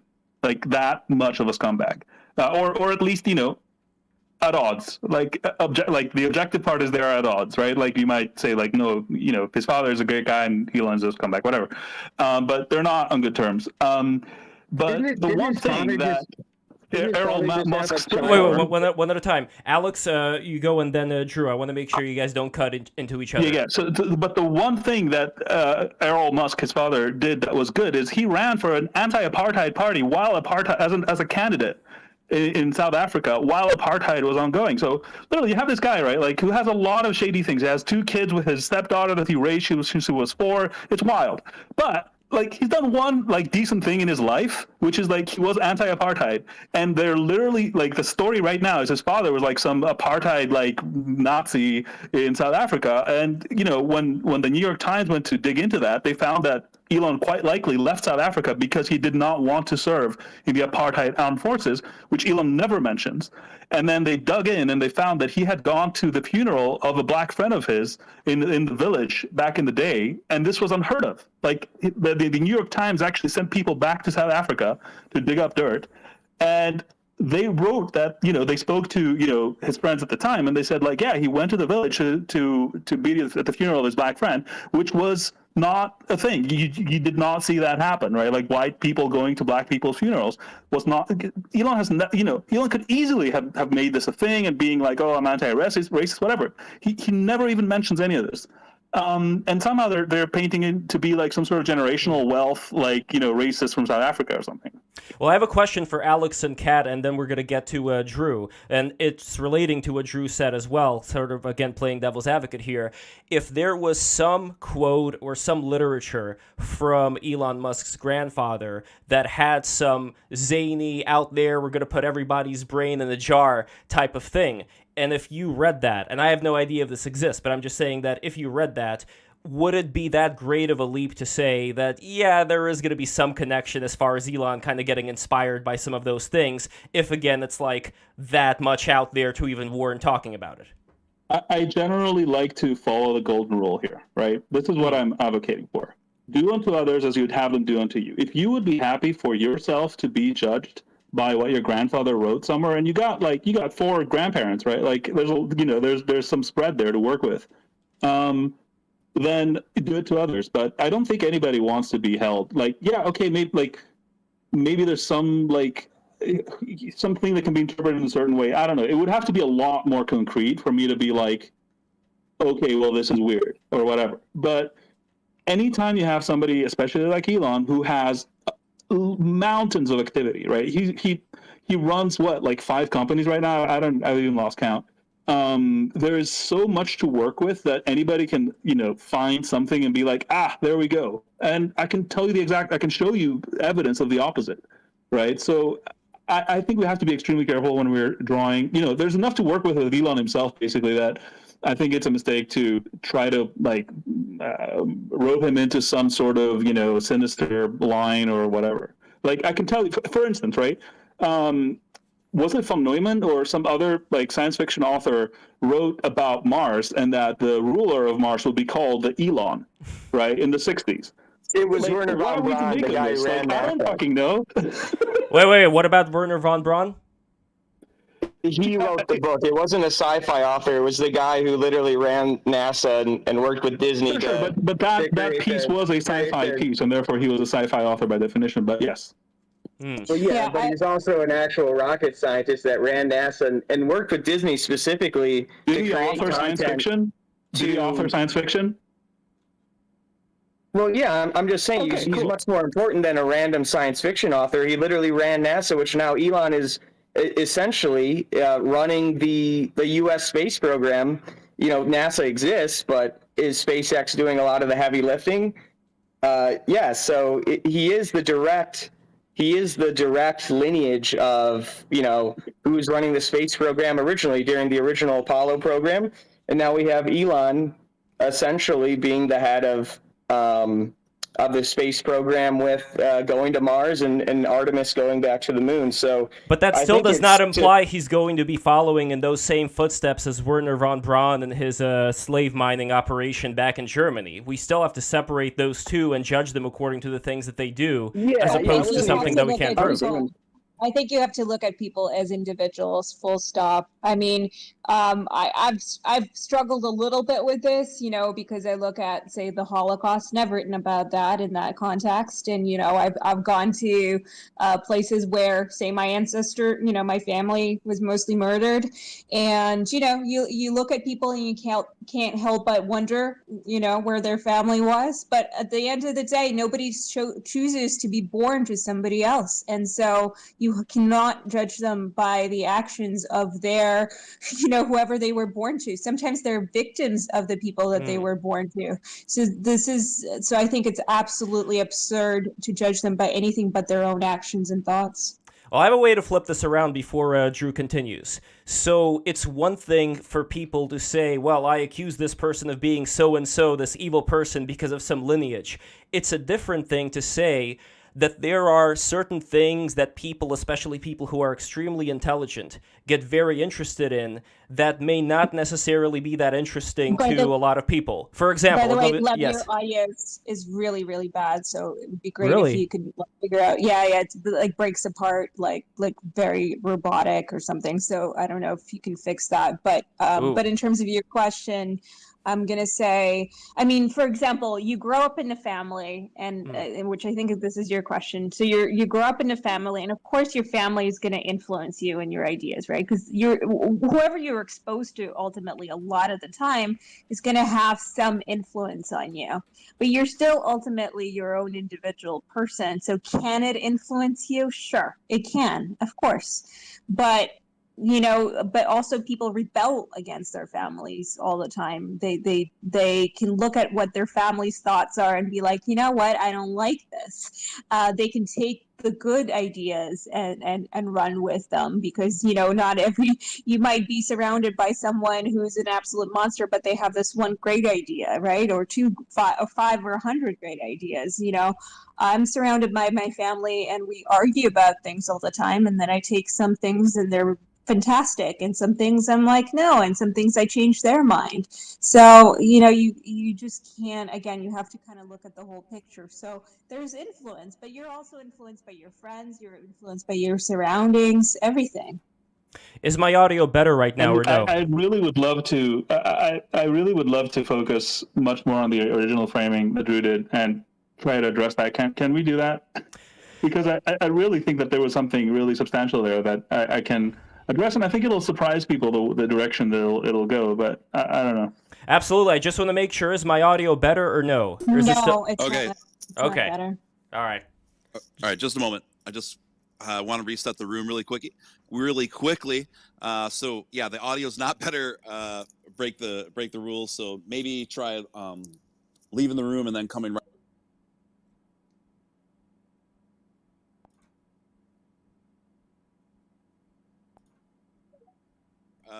Break the rules. So maybe try. Yeah, this is going to happen a couple of times, everybody, so brace yourself. So Twitter Spaces is not working out as good as I thought it would, unfortunately, but we'll see what can happen in the future with this thing. To Dr. Gator and get his thoughts so far on things. Okay, thank you. Yes. All right, let's do this. So basically, Drew said, so I'm very familiar with the whole sort of. Still not showing the right speaker, damn it. Here we go. World, and I've sort of read a number of things around singularity and whatnot. I think Drew said something that I understand subtly differently, and I think that subtleness is important, which is that the objective of that crowd is to reach a singularity, and that's not the case. Not even, Kurzweil is like one of the most sort of mainstream and less sort of interesting thinkers in that space, but even him, they don't discuss it as, let's achieve that.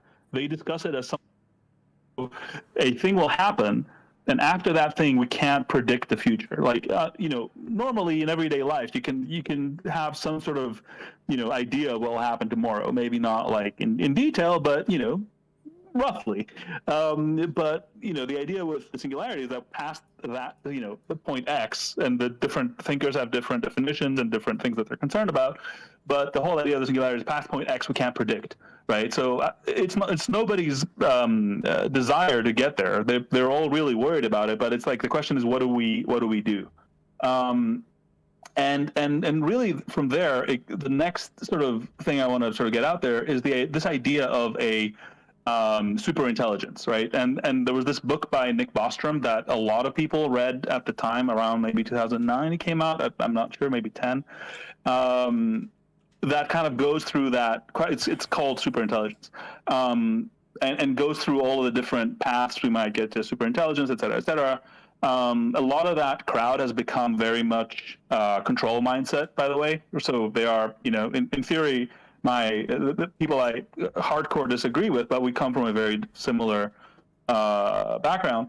And really, the core question that I think everybody has to answer for themselves is: do you believe that a machine itself can become? I'm not talking about sentience, and I'm not talking about souls. I think these things are not relevant to the question, which is that can it become super intelligent? And if it becomes super intelligent, will it treat us like we treat ants? Right? Like, we don't love them, we don't hate them. They're just there, and sometimes they get in the way. And sometimes we have to, get them out of the way because we want to build a house or whatever, and there's an anthill there, and it's going to get crushed, and nobody thinks about it twice. That's the fear.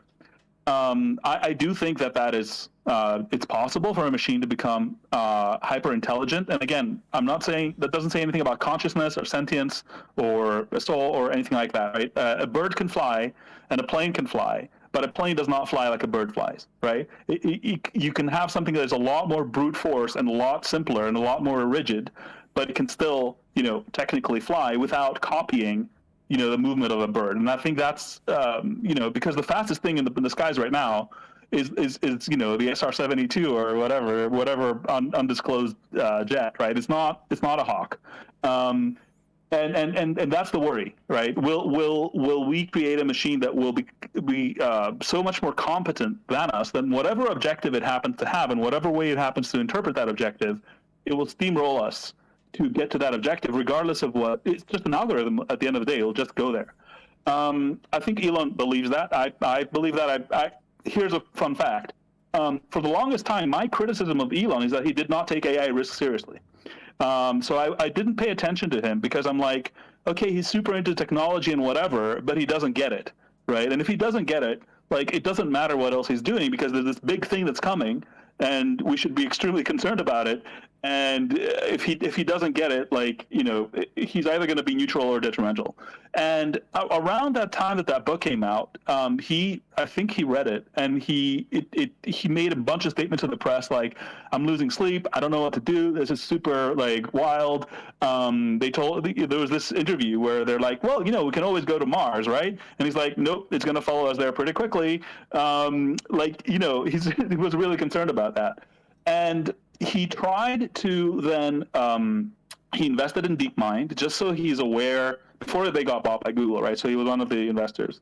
So he could be aware of what's happening in that space. He then helped start OpenAI, the people who do GPT-3, ChatGPT and whatever.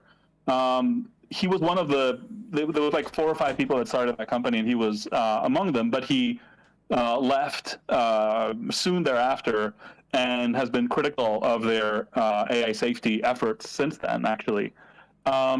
And Neuralink was essentially his third bite at the apple. And I'm here to make the case that Neuralink is the conservative case for artificial intelligence. All right. Have you seen those articles, The Conservative Case for X? This is what I'm going to pitch. Neuralink is the conservative case for an artificial intelligence. Why?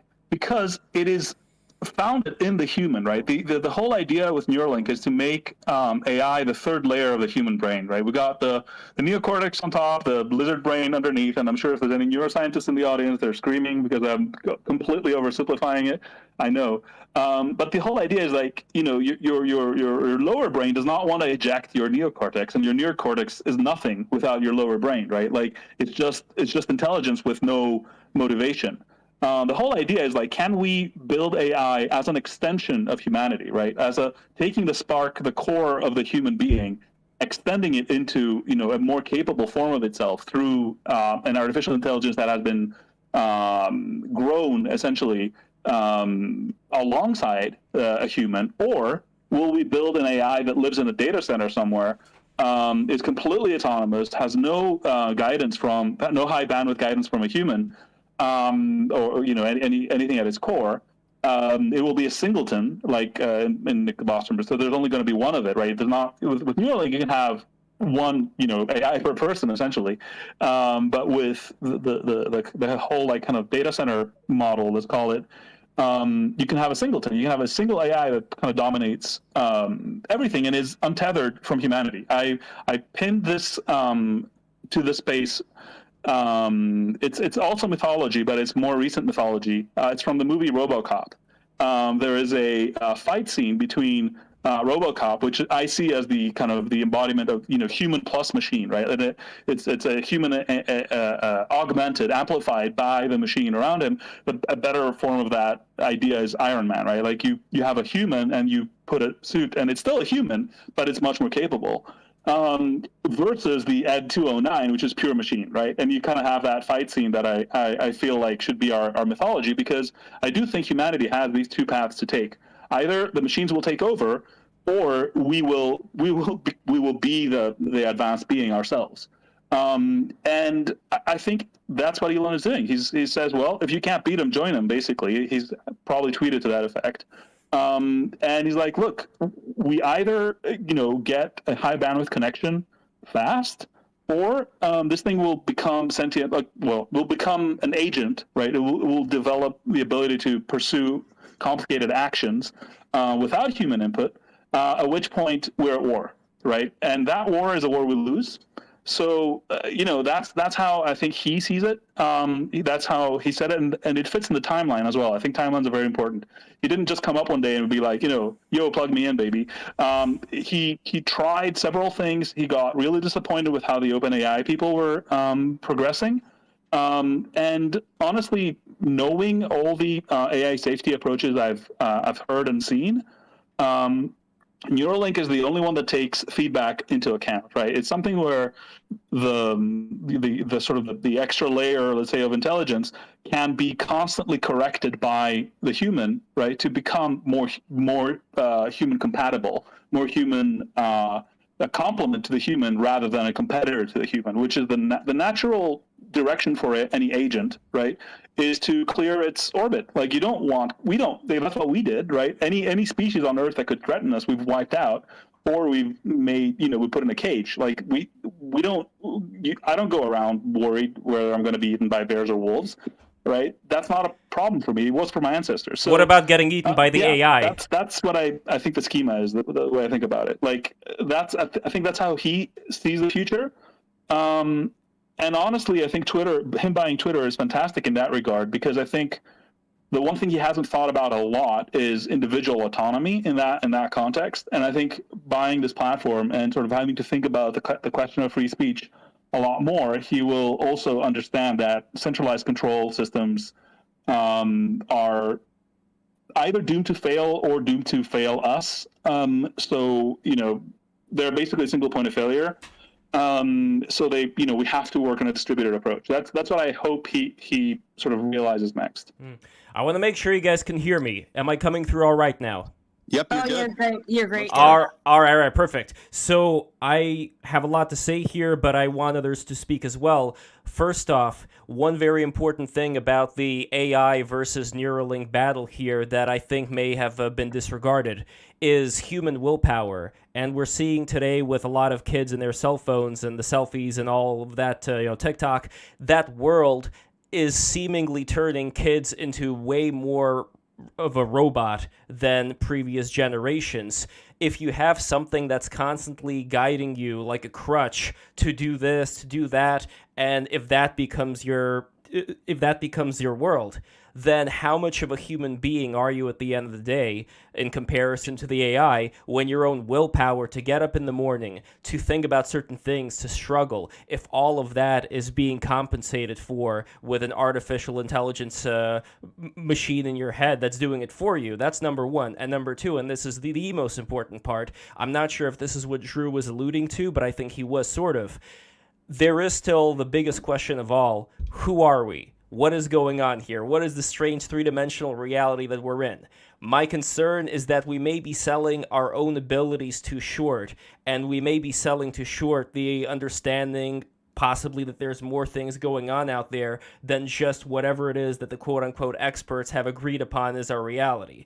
And if we go into some kind of an artificial intelligence Neuralink hive mind, by that point, are we not stuck in the self-referential loop that's going to prevent us from gaining intelligence that may be outside of that particular loop? And I know I'm being a little bit cryptic about how I describe it, but I hope you understand what I mean here. Hold on. Go ahead.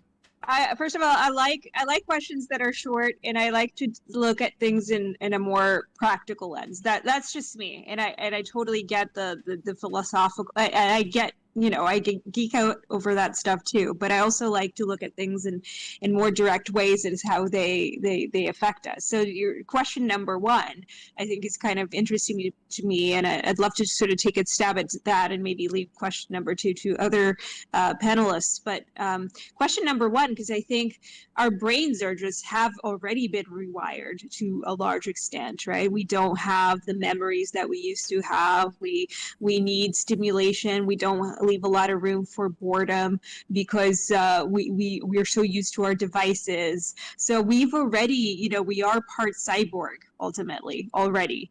So we're having this conversation from our, we're transferring thoughts into the ether, which are digitized as we speak, and we're all behaving as if we're in the same digital space, right? Like, this is the irony of this conversation. Yeah, exactly. But we've kind of devolved in that process, I think, like in terms of how people interact with their environment. I think we did devolve already. And why do we want more of that?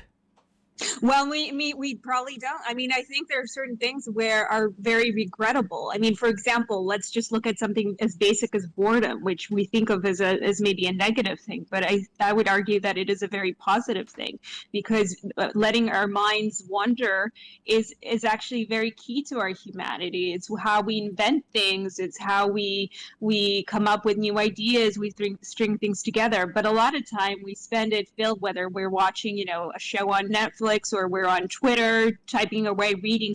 We're constantly stimulating our brains, and when we don't do that, we feel this kind of negative. And there's a lot of sort of science behind that as well, right? It's a form of addiction ultimately, and so that already is an issue. And then memory, the idea of memory, we don't remember things in the same way that we used to, and a lot of our memory is on devices.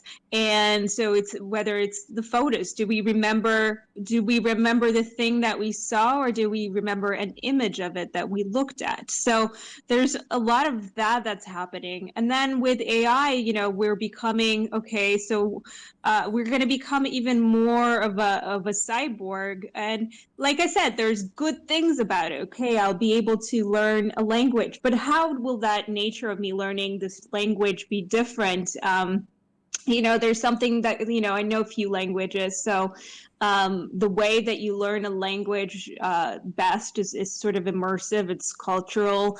There's an experience that you have with it. There's a fight, there's a struggle. And through that, there's some sort of an enrichment, a human sort of process that goes through it. If you just download the language, do you have the same richness of understanding of that language, or is I it don't enough think that it's Neuralink is going to operational? be. I genuinely don't think Neuralink is going to be able to just download a language. I'm a native Greek speaker, and a lot about a language is how your brain is structured around that language. It's not about the vocabulary or the grammar rules. So I think you can't work around, so long as you have a human brain at the core, you can't work around that concept. For me, I don't know if that helps you be less worried about it or not, but No, maybe fundamentally, not. somehow you gotta Well, absorb that mental there- model, and that takes practice. There is an Or maybe example. it's going to be just in a translation element to it, which is more likely what's going to happen is that we're going to have a real-time translation that's going to happen, and it's going to be at a much higher level, which is kind of neat because we'll be able to connect with people. You know, you're going to speak your language, I'm going to speak mine, and we're still going to understand each other. But you know, it's great on the one hand. I mean, I remember I was just in Japan not that long ago, and you know, I used Google Translate and with drunk people at the bar, and you know, it was awesome. But is it the same as connecting through a real common language? I don't know.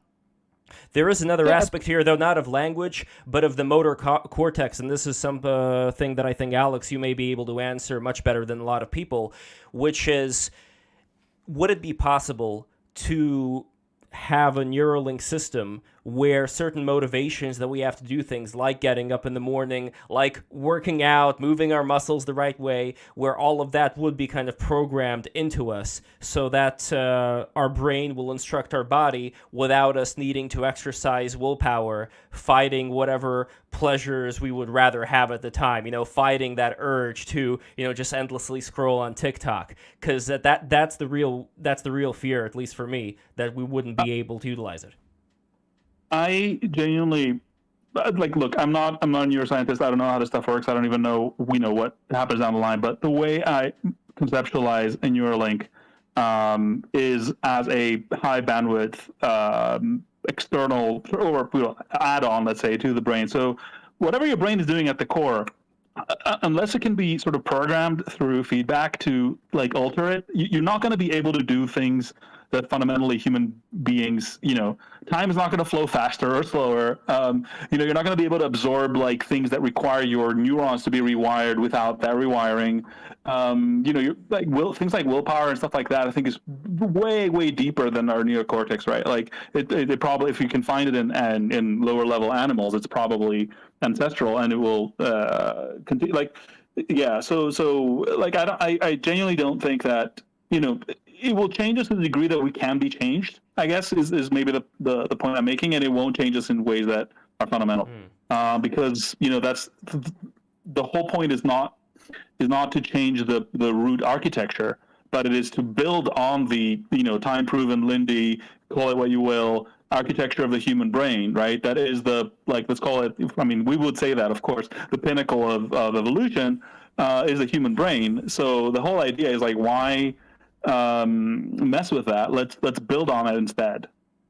But if you're building on it to the extent that certain things that would require somebody to make a choice between, do I do A or B?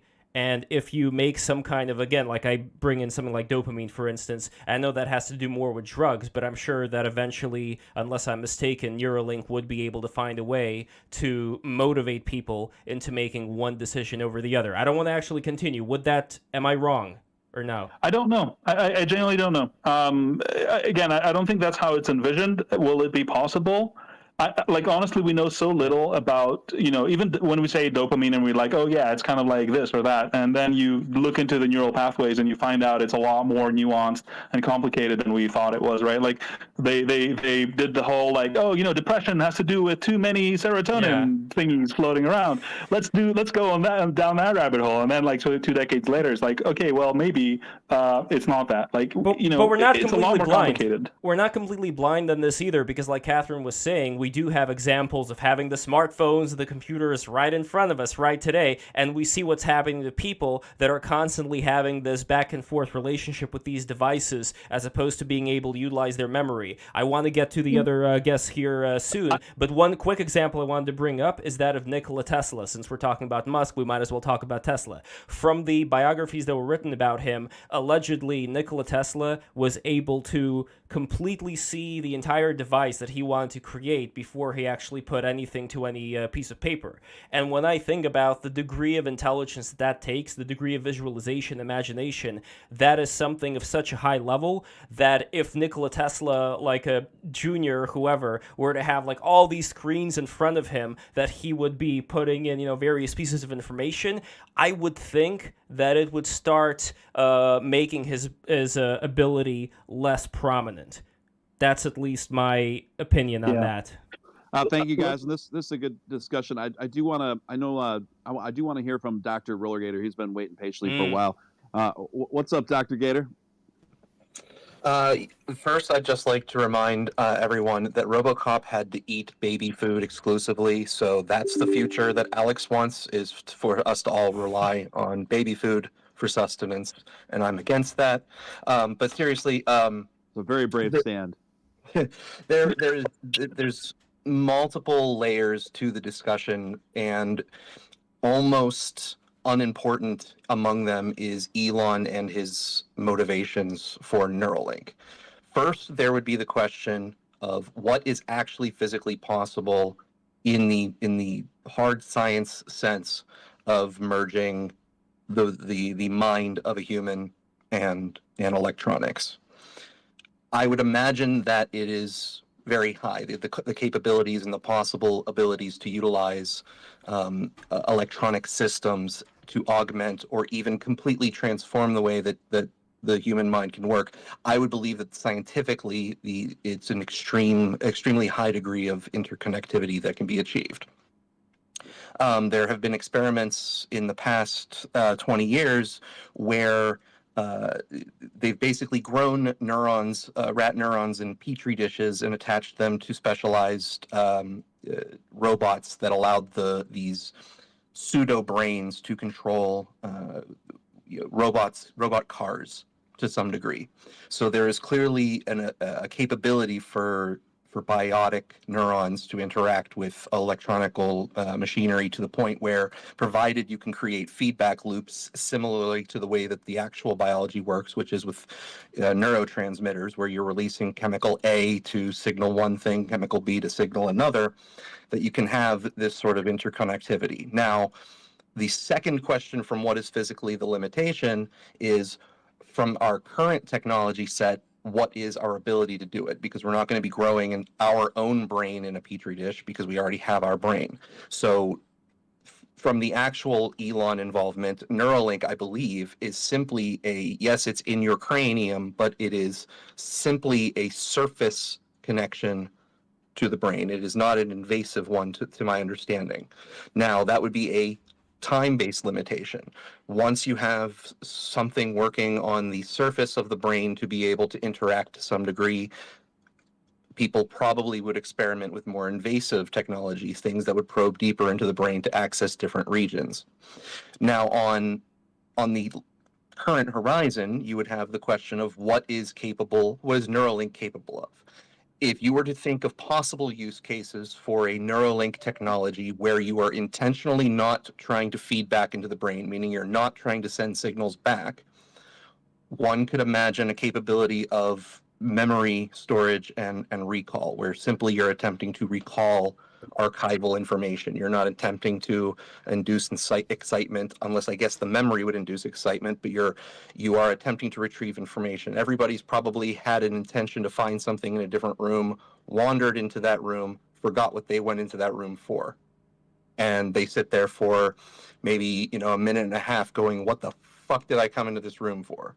I could imagine that people would be interested in having a feature where they don't have to have that sort of, short-term memory loss, where they can actually remember what they wanted to do because it would make them more efficient. If they had an intention of going to do the dishes, that they would do the dishes. They would remember that that's what they went into the room for and actually commit to it. I can imagine Gator, people... to augment your point, working memory limitation is probably the most primary limitation of human intelligence, right? Like you can sort of there's tests of working memory that correlate extremely well to tests of IQ. So yeah, but that's also the most dangerous thing that I've heard so far. I didn't mean to take the mic from Gator. Just I'm talking about people's possibility for wanting to purchase something, right? The buy-in for it, right? That would be something people would buy in for. Right, and so if something is technologically possible, you imagine that you're going to at least get close to it at some point. Now, the length of time on that horizon is a question, but you're going to get there, technologically speaking, if given enough time, if it's feasible.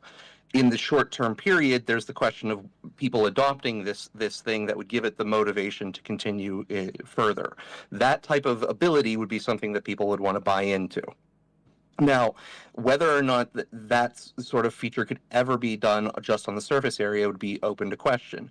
But if Neuralink is supposed to augment the brain in any way, if it is more than extending motor control to external devices, like would be suggested as one of the first use cases, right? Helping people with paralysis or lost limbs potentially have extra limbs, that would be a unidirectional sort of a flow where someone is either attempting to think natively, like if they used to have an arm, they are trying to think the same way that they did when they had the arm to move it, and it is mimicking that signal to a new format, or it is a different set of instructions that someone has to learn, where they're trained to try to think a certain way that isn't necessarily the old way, but a new way, and they can now have this augmentation.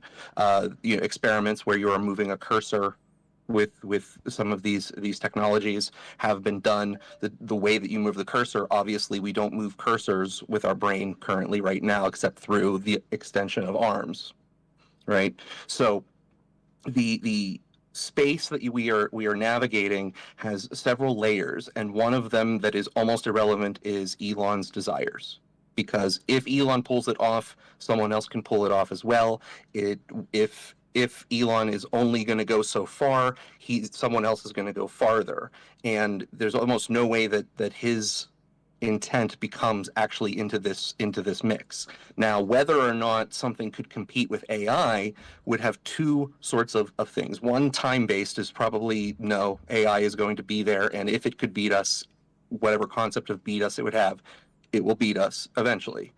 If we are talking about a time scale, if you can extract similar utility from something Neuralink-like that would cause people to invest less in AI technology, pure AI technology, then you could buy yourself some time, so to speak, off of that, whatever that event horizon that Alex had referenced before, that point where you can't predict the future anymore. You could buy yourself some time because now the investment and focus is on the technology of the hybridization. Now, on the concern side, what people would absolutely be concerned of is if you are going to augment yourself and you now have an advantage over others. That advantage now can be thought of as being unfair. In sports, we have rules against doping, so to speak, so that the players of that game do not have unfair advantage. Now, obviously, we're having lots of arguments over what constitutes unfair advantages, and we wind up with these category issues where we're floating in and out of them. We don't know, hey, if someone, has better qualities innately, is that an unfair advantage just because it's innate? If they process a chemical better than another person, is that an unfair advantage?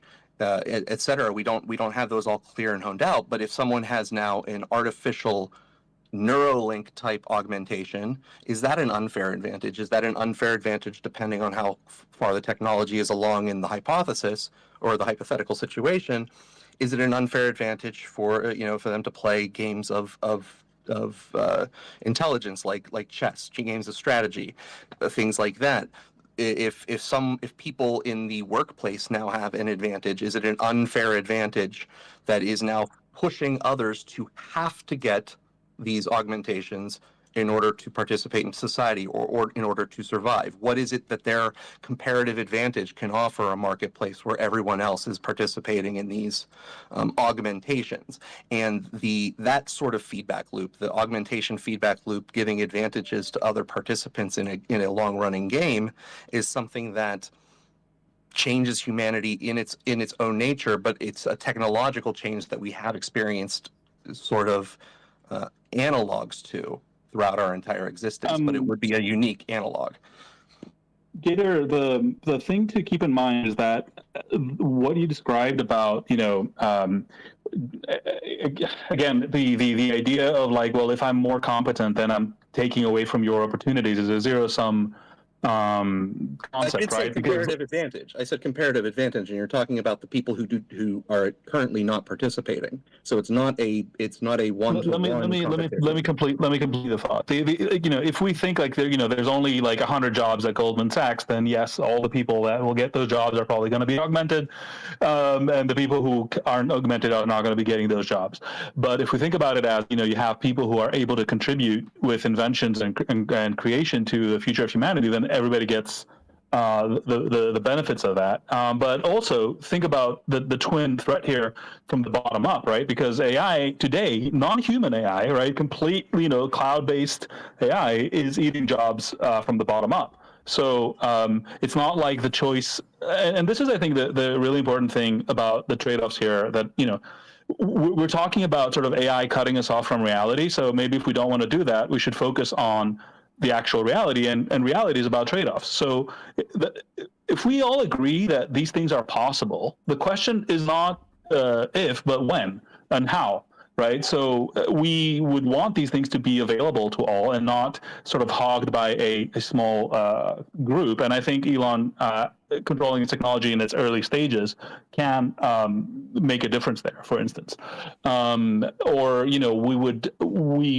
again, like, I don't think that the whole Unabomber thing is going to work out. So we're not going to go back to the Stone Age, at least not by choice anyway. So we're going to have to deal with the fact that, AI is eating up jobs from the bottom up, and that there's going to be a class of people that just aren't the way things are headed today, right? Without Neuralink and without much else. Elon's support for UBI was explicitly for this reason, because I think he sees it ahead of him that there's just a class of, jobs that are going away, a class of places people can put their minds to that is rapidly evaporating. And he foresees, and a lot of people foresee, that this is going to create a class of unemployables, right? So what's the plan? How do you maintain a democracy when a big part of society, is locked out of the job market? I don't know, so in my mind, like something like a Neuralink is actually an equalizer in the sense that things like, the ability to have working memory, which again is highly correlated with IQ, is actually available to all. And again, it's not a question of if we want to do that. The question is, if it is possible, it will be done. The question is how. But that is primarily, a lot of what I said. So I don't think. No, I'm not disagreeing with you. I'm just kind of So the last point though would be people's reservations towards this all. The last point that I was making was people's reservations. If you are as you're saying is a possible motivation to do this would be equalizing humans against the AI competition that is causing this change. You now have a force where humans are forced to adopt. Pretty much, to survive, forced to adopt this augmentation in order to keep up against the AI. And now inside of that sub-competitive space, just human to human, now you have augmented humans that can keep increasing their upgrades versus normal unaugmented humans who are now forced to try to make this decision every day. Do I enter that augmentation? Do I enter that augmentation? And that's going to be a psychological hellhole when we have to approach it that way. This has happened before, right? Like we're talking as if this is the first time in history that it has happened, but I did say there's analogs all throughout history for it, but it's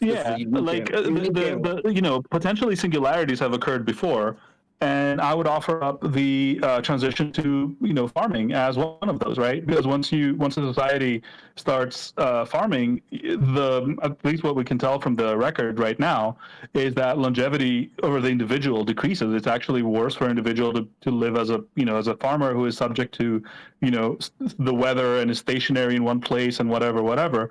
But the thing is, if you start farming and there's a few good years, you blow up your population in such a way that you can't go back to being a hunter-gatherer, right? So that, in a way, was the same kind of like one-way ratchet that humanity has gone through before, where you're like, yeah, well, it was nicer for the hunter-gatherers themselves. They probably had longer, lives than people who were trapped in a early sort of city-like conurbation. But at the same time, there's a lot more of us, and there's that prevents us from going back without killing 90% of our population. So, but does quantity equal quality? And I think this is where we have to transition to thinking about what we're doing as a species, and not necessarily as individuals in competition with each other over a fixed pie. Looks like I have to reset again. Here we go. And I think this is where we have to transition to thinking about what we're... All right, looks like we have to wait. Yeah, I don't know about doing Twitter Spaces through this emulator anymore. It's not going to work out too well, but let's see. Here, let's do it one more time. Start listening.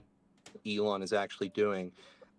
If he ever thinks that he should tie Neuralink to Twitter, I think we should all rebel, because that will be the downfall of humanity. That will be our and a salvation for many of us who would be in much more restrictive environments, even though it was restrictive in prior management. And honestly, if you look at my my thread on Elon, right, that I've posted pinned in the space, I wrote that in 2 hours. But you can actually see the timestamps. That's how I knew. I went back and looked. And I was able to thread together an incredible amount of media and information and all of that. And I did that by remembering things and then finding references and filtering stuff and joining it together, and using Twitter as the frictionless sort of creativity platform that I use it for. And I think that level of collation of information I would have needed years. And if I was hunting from library to library, or newspaper archives or whatever. So I think if you use this technology on its terms, but also kind of conscious of your nature as a human being, right? You don't try to push yourself into doing things you are not made for, but you actually swim in the information available to us as a human. I think you can do a lot. And a lot of what I do on Twitter is actually explore the medium as a creative medium. But I don't think things are that doom and gloom, yeah. Wait, can you hear me, by the way? Because last time it did not work. Back. So all you guys are saying really fascinating things, you and Gator. The one thing that, again, I have the issue with is it's going to take a hell of a lot of discipline for the average person to utilize this technology in such a way that they're not just going to give over their entire willpower to this thing. Because like you were mentioning with the farmers, the hunter-gatherers may have had to think of a lot more things than the farmers in order to survive. And we have this idea of evolution going in an upwards trajectory, even though really there's no such thing. It's natural selection. We basically end up with whatever it is that fits at the time. So with most people having this ability to get any piece of information that they want, we see what happens right now. How many people use the gift of LibGen to get any kind of book that they want to? Not that many. Most people just play like TikTok or Candy Crush Saga on their phone, and that's it. So if we imagine what's going to happen in the future with people having the ability to gain any piece of information that they want to, which a lot of it is going to be pornography, a lot of it's just going to be wasting time watching stupid videos, and having that kind of feedback loop for most people, the concern here is that that glue that kept societies together as far as the pillars of the community keeping each other up, learning Greek, learning Latin, learning mythology, learning the classics, what's going to keep people going in that trajectory as opposed to everybody just letting the AI figure it out. You know, like that to me is the most dangerous thing of this whole endeavor that we're going into, that while we're fighting against the AI, we are going to lose whatever willpower makes us who we are today, and we're going to end up being nothing but animals that are piloted by AI. You know, animals, I mean in the grossest sense here. Yeah, I don't think willpower is what separates us from AI. In fact, it's almost a rule for me. I do not use willpower. I detest using willpower. I like letting myself almost in a meditative state emerge what will emerge out of me when I interact with my environment. And I think there's a lot of studies about willpower. I don't know if they've fallen to the replication crisis or whatever. I don't think trying to will yourself through life is sustainable. Honestly, I think it's whenever I've tried it, at least it's exhausting. But to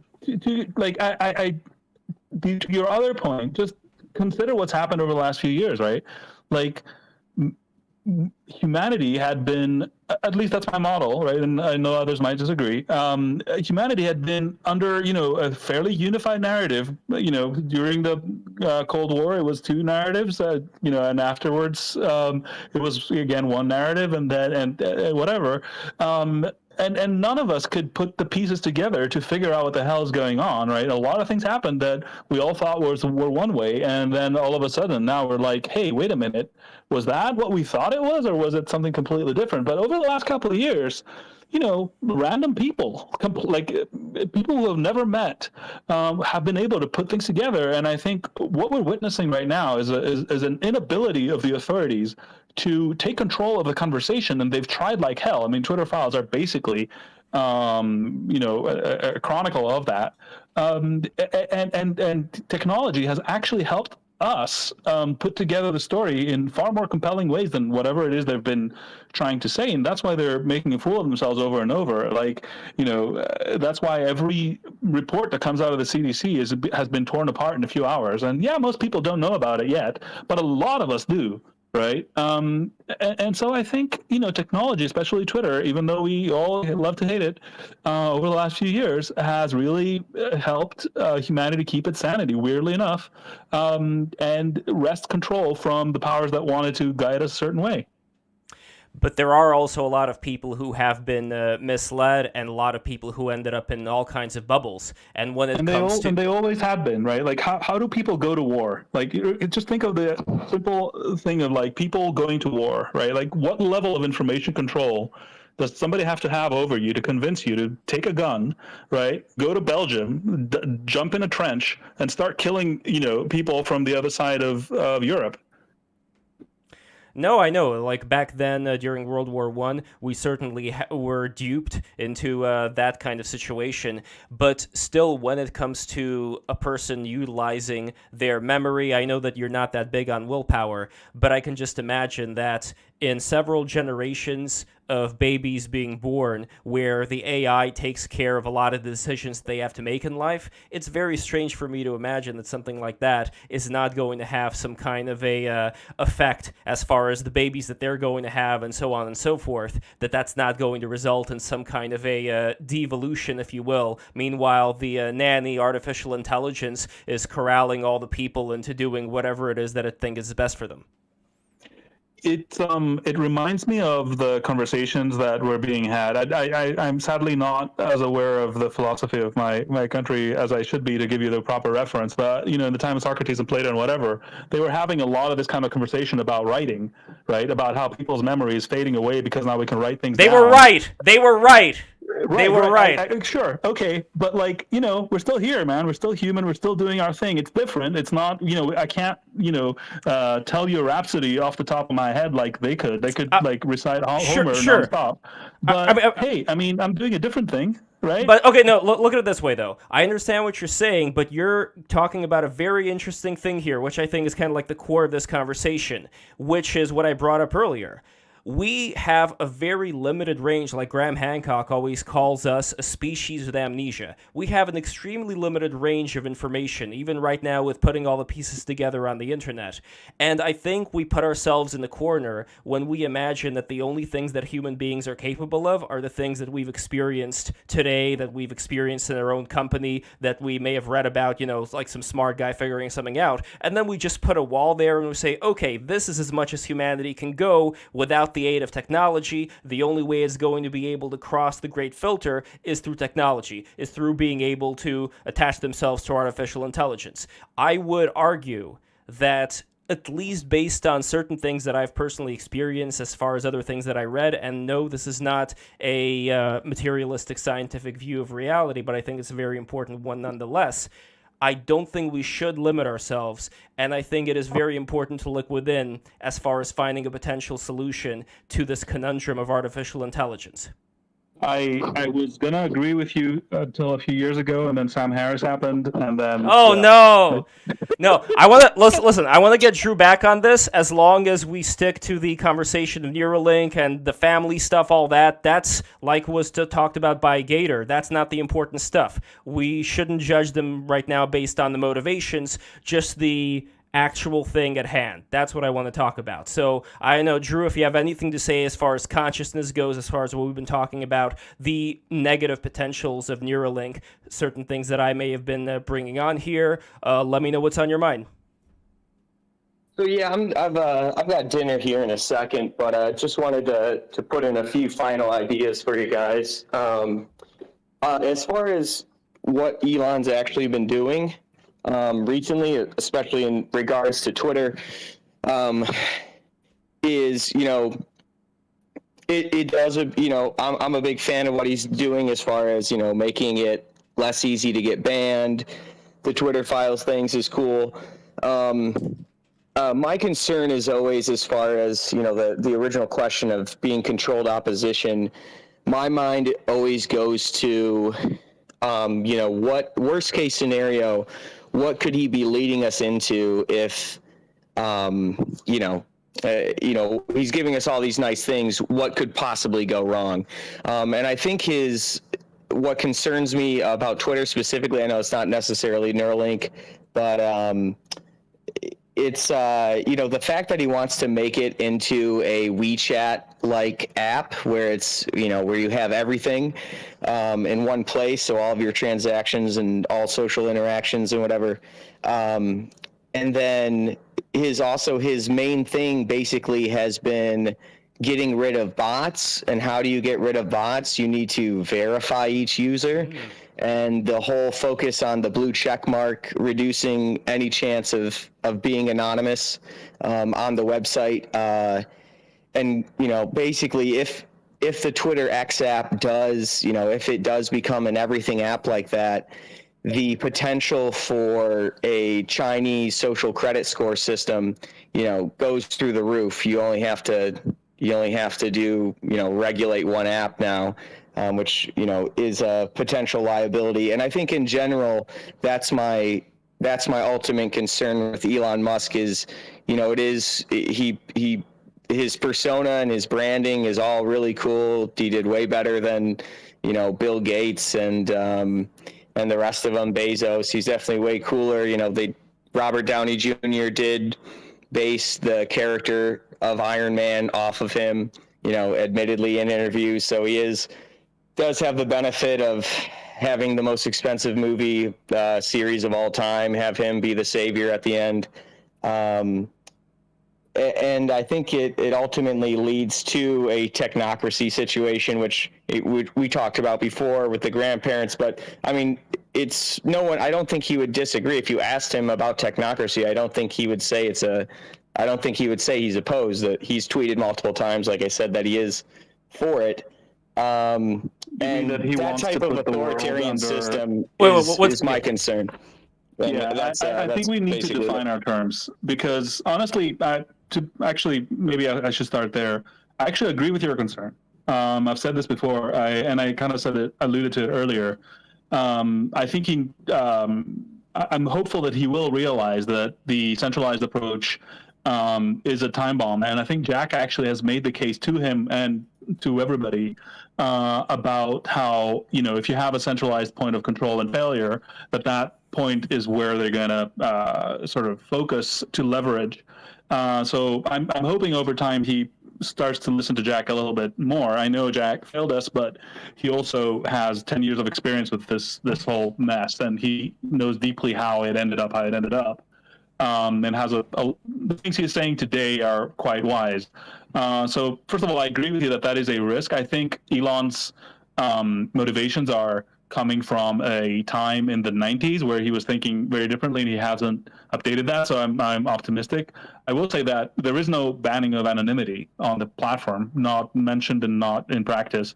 Verification and anonymity have been used in a way that are separate, right? You are not anonymous to the platform, yes, but you are anonymous to everybody else. And I think that's kind of how he wants to slice it. But I do agree with the point about the whole everything app and whatever. I hope he realizes that if there is an everything app, it has to be distributed and uncensorable and uncontrollable, not just because he's there, but because it is. Yeah. So beyond that, I don't remember the last point where I butted in, but if I could interject a moment, because I think Drew does raise a really fair concern in terms of if Twitter does evolve to become an everything app. I mean, what happens if you get banned off of Twitter then? Then you're alienated. Yeah, no, it's not a sustainable way to live. Like the whole, like, people don't know this about me, but like I've put a significant chunk of my savings into a development team that is building a completely decentralized sort of platform for social media. So like I'm 100% on board, right? You're not going to, what Elon is doing for us, even us, the people who want a distributed future, is buying us time right now, right? Like before we couldn't even discuss. At least now we have a forum to discuss how to move to the next thing. I think those contradictions are so fundamental. This is why I'm happy Elon is in that position, because I think he is learning, and I think he will come to understand the fundamental point that because it's an engineering point, right? Twitter and centralized systems in general, but Twitter in particular, is a single point of control and a single point of failure right now for the conversation, right? And we can't be dependent on, like I said this last time when everybody started jumping at me, but like we can't be dependent on Elon's heart not stopping tomorrow, right? Like this is a ridiculous situation for humanity to be in, and it's not a sustainable future. So I am optimistic that he will realize this. This is not a future I'm signing up for, and if he tries to do that, he'll find me on the other side of that. Alex, why do you think it is that we only have one Elon, while at least looking back at the 20th century could just be my bias, but looking back at the 18th, 19th, 20th century, in the history books, there's so many great figures we could look at that for their time did tremendous things. Now, when I try to think about it, it seems not that many people kind of come up, and I wonder why that is. Do you think it's just a bias living in today, not really seeing that, or is it a sign of something? I think it's you're witnessing it as we speak. I think, right, and this is a conjecture. But see how many people are coming at him just raw because he has achieved things, right? Like Whitney Webb, I heard her take, and I did a thread about it. If you want to read it, it was factually awful. Like not even the same universe as reality. But for the listeners, Alex, could you summarize Whitney Webb's perspective quickly? Sure. I mean, she did a podcast, and you can listen to it. Though, again, I have a thread you can look into that will inform you that, with links to primary sources, that a lot of what is being said is not accurate. But the core take in that thread, at least the one I took exception to, was something like, if he has achieved so much, he could not have done this with his morals intact. Right, he could not have done this without making peace with the system. He could not have done this without compromising himself and joining the blob. Right, and I've had conversations with friends of mine who find that a convincing argument. And to me, that means that we have criminalized success, not things you do, specifics. Like the fact of success is now evidence against you as a human being. Right. if our civilization is in that situation, then yeah, you're gonna have an autistic dude that doesn't give a shit, right? Who eats glass for breakfast, who is just going around and turning over industries because he doesn't care. But that's not the situation we should be in as a society. Part of what I'm sort of talking about here is like, if we want humanity to achieve more, and like Lev said, like that humans are capable of more, then we should start encouraging people to do things, like to succeed, to create. You know, I'm an immigrant to America, but like that's kind of the whole American dream thing that's gone out of fashion right now. Of, you know, create, be entrepreneurial, invent stuff, right? And I think that's gone out of fashion, and that's why we're not seeing that much of it anymore. It's also a very Promethean type of ethics, since you were talking about Greek philosophy. Prometheus is a very important figure to me personally upon finding out about what he did, you know, because allegedly Prometheus created humanity, and Prometheus stole the fire of the gods and gave us to human beings. And in my interpretation, the fire of the gods is this ability to foresee, which is another word that I think, like to foresee, which is connected to the name of Prometheus. Or to the name of to the name of Prometheus. And this idea that human beings are not being, we're becoming, where we have the potential to assume all kinds of different forms and various shapes and sizes, as well as various ideas, and how if we foresee what happens in the future, we'd be able to change certain things, which I think we do on a daily basis since we started hunting woolly mammoths and started building structures to house ourselves in. That is also a type of foreseeing, because if you know it's going to be rainy, if you know there's going to be some kind of a snowstorm, you're going to prepare for that. And again, going back to the Neuralink, yes, it may potentially give us certain abilities to have a sensitivity to certain things, to maybe predict certain things based on the data, but again, I'm not really sure how much we would be sacrificing as far as that Promethean ability to predict and construct and change our own reality beyond the confines of whatever it is the AI knows. Because at the end of the day, with the AI I've seen, let's say with artwork, for instance, it's only creating things based on the things that it was fed. And the question is, can it create things that are outside of it, and can we create things that are outside of it if we're going to be stuck inside of that whole maze? Yeah, again, I don't want the AI to be an agent. I don't want to ask the question, what can it do? I want to ask the question of, like, what can it help us do? What can it augment us to do? What can it empower us, amplify the spark of humanity to do? That's the bet here. Like, you know, can we leverage it so that we become a better version of ourselves, the version of ourselves that we would perhaps want to be, rather than just having it roll over us? I can give you this example, and then I would love to go to the other guests over here. The example would be in meditation. The frequencies of the brain that are experienced during meditations goes all the way from alpha to beta to delta, but then when it gets really, really concentrated, it goes into gamma, which is a very high wavelength, and the gamma has also been shown to be correlated with what people refer to as the aha moment, as the moment of inspiration.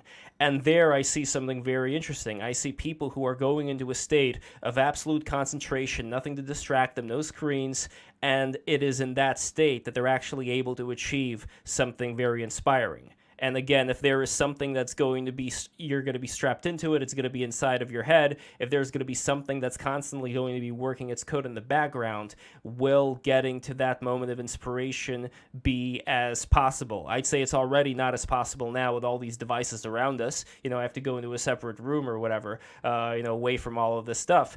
But likewise, I wonder if it's going to be that much harder to get into that aha moment, gamma wave brain state. All right. And a quick question I had for you guys, because it's something I was just kind of, I've pondered off and on, and particularly started to, again, listening to you guys go back and forth, is once AI enough AI technology has progressed enough wherein, people, let's say with middle class incomes and up, can afford enough assistance wherein they'll have the option for essentially robots to be able to perform everyday, seemingly mundane tasks like doing the dishes, the laundry, things of this nature. Will this be a net overall? do you guys think this will be a net win or a loss for humanity in terms of these are things that we complain about doing on a daily basis, most people anyway. But is there a certain value in performing these everyday simple tasks psychologically for us that will be robbed of us in some way? Oh, you already know my answer. Yeah, I think there's something to that. But I also think that the culture, like, I don't think about it linearly, right? I don't think just because we have been using. Here's a fun little fact that I keep coming back to. You know, the invention of the vacuum cleaner was said to sort of free the housewife from having to clean the house, et cetera, and therefore be able to, like, people are going to be able to do a lot more with their time, et cetera, et cetera, et cetera. You know what happened instead? The standard for what a clean house is went up. Right, and then people had to vacuum with the vacuum cleaner more, right? Like they had to, use the broom previously. So I think things move in ways that are counterintuitive sometimes, and we kind of change how we, adopt technology or what we use it for. We have our nature is to balance things and to, supplement where we feel the gaps. So. Yes, in the short term, there can be a lot of things that can be really, really awful. But so long as humanity is empowered, right? This is why I'm worried about things that are sudden. Things that come gradually enough, I think we can absorb them into our culture in ways that, can make them net good for us, or at least positive for our survival. Like, I've actually been thinking that every time we invent a new information technology, especially around the transmission of information, we enter a period of, like, World War and just chaos, right? It happened with the printing press. You got Martin Luther, you got 100 Years' War, you got, Protestantism, chaos, right? And then things settled down. You got it with the radio. You got the Nazis and propaganda and, all of those things. And they were terrible in the short run, right? But over time, technology is absorbed into society and we create norms, right? Like, how many people have had their parents say, like, yeah, this is true, I read it on the internet. And we're like, Mom, like, seriously? But that's, the new generations, we have an understanding now that, there's different generations and different gradations of evidence that we might see. And we are a lot more skeptical about things we read on the internet. Just because somebody wrote something on a blog or whatever, or a Substack like mine, doesn't make it true, right? But we get a lot better at also chasing down sources, et cetera, which I don't think people would think that would be how things would go.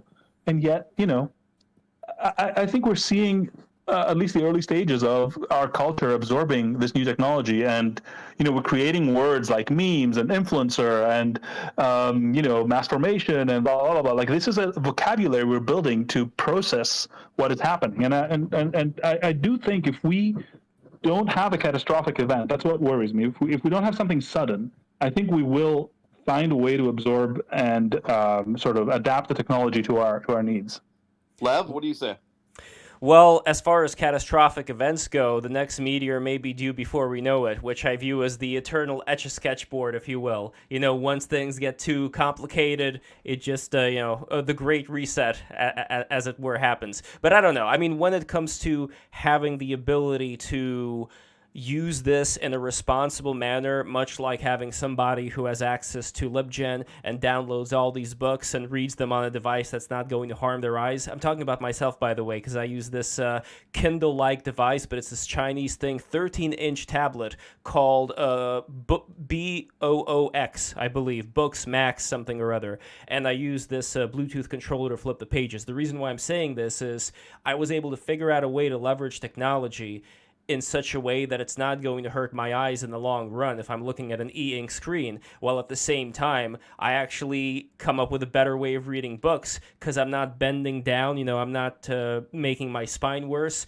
nor am I having to lift the book up with my hand for an eternity. I just have this pretty close to where my eye line is, and I just flip the thing while drinking coffee, and it's all good in the hood. But I'm not sure how much of that we're going to experience as opposed to, let's say, with TikTok. I think TikTok is a great example because you have all these people who are starting to dance like robots, and at a certain point, how different would the robots be from those people who start acting like the robots? The people who are not responsible, yes, they're going to have UBI, but what would you say would be the solution to that? Because frankly, education is not working out. Look at California. It pumps so much money into its education system, yet it still has, below average literacy rates, one of the worst in the entire country.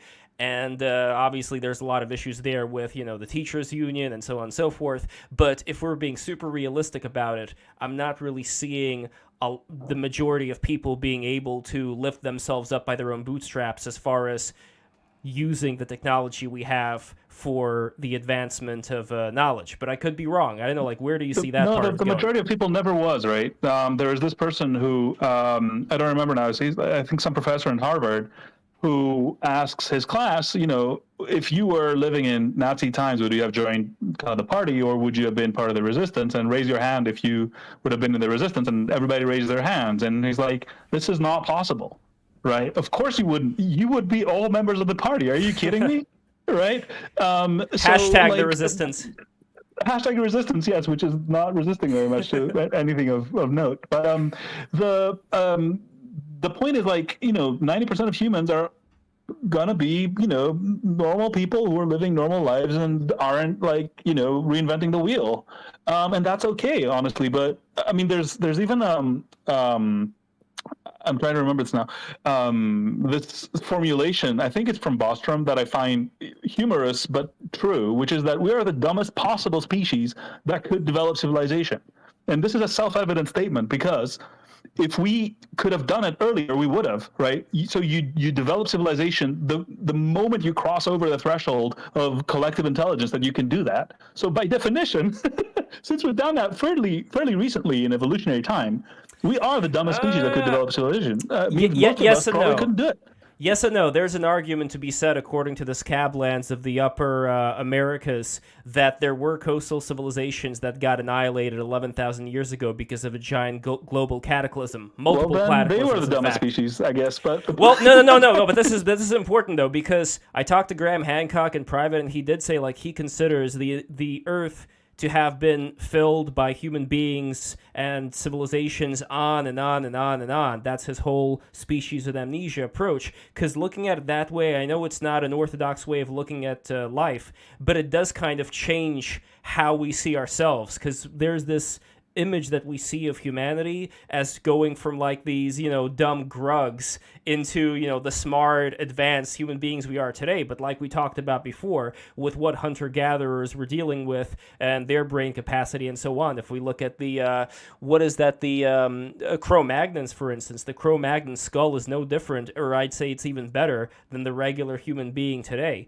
So as far as what exactly we lost along the way, that is always a fascinating question to me. But if we look at society like that society exists, it grows, then it gets too smart for its own good, and power gets abused, and lo and behold, we all get annihilated in some nuclear blast, and that's been going on infinitely. That's been going on forever. If we take that view, does that change something about where you see humanity going if we take that view? No, that still means that they were all dumb enough to nuke themselves. I mean, ultimately they didn't transcend, obviously, because otherwise we wouldn't be here. But I think that, I don't know, it's the whole point is not to nuke ourselves, right? But I think fundamentally, instead of trying to do some kind of value judgment or this better than that or whatever, I think the view I adopt, and I think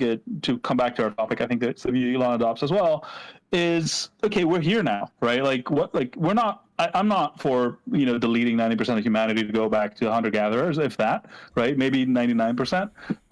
So that's not acceptable to me. So we gotta go from here forward, right? You can't turn back time again. At least not. I would not want to, even if I could, not willingly anyway.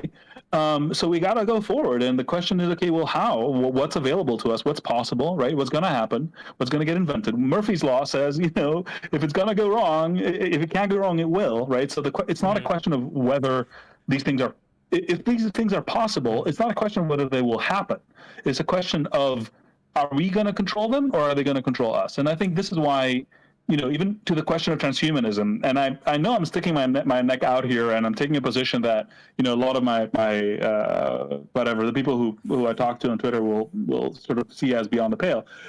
I think we should be thinking about good transhumanism and bad transhumanism. We should be thinking about transhumanism that turns us into clients, right, like into controlled entities, or transhumanism that amplifies us, that gets out the beings that we would want to be if we had the ability to learn everything we wanted and think through everything a lot faster, and just actualize ourselves a lot more. I propose a truce where we get a group of kids together and we isolate them. Well, not completely isolate them, but we bring them somewhere around nature, somewhere where they're not going to be distracted by a lot of technological devices. Still allow them the use of technology here and there, but more or less see what happens when you're raised in such an environment that you're not constantly looking at the screen, and see if maybe there are certain things that they could do similar to Giordano, if I'm saying his name right, Giordano Bruno, I believe his name was, who developed an entire system of memorization. And aren't you describing a boomer, though? A boomer? What? Oh, no. Boomers grew up without technology. No. But see, the boomers are doomed though, because the boomers, they're the most, they're like the fly in the web of the social media. I mean, the Zoomers are too, like Zoomers, boomers. I think millennials, since we were kind of on the threshold, and I think you're a millennial as well. I don't know. I'm a threshold Gen Xer. All right, that doesn't matter. You're an honorary. What is transhumanism? Because I know a lot of people have just a very reflexively negative impact into it, but couldn't something just like a pacemaker could be technically described as transhumanism? I mean, arguably, if the phone is, if you can implant your phone in your head, that would qualify, right? Like, so that's a good point you're making, that, we're doing things already today that are technically transhumanism, and not like I wouldn't forego. Look, if I was dying, and you said like, "Hey, here's the pacemaker," I wouldn't forego that because I hate transhumanism, right? I'd be like, plug it in. Okay, what if though you were dying and somebody wanted to put your brain into the Neuralink internet thing, whatever, and would you do that? Like, say that again. Would you, if you were dying, and hopefully that's, like knock on wood, and somebody offered you the chance to go into the Neuralink hive mind world, would you take that offer? For me, Neuralink depends on one thing and one thing alone. Is it going to be a control structure, or is it going to be an enablement structure? If it's a control structure...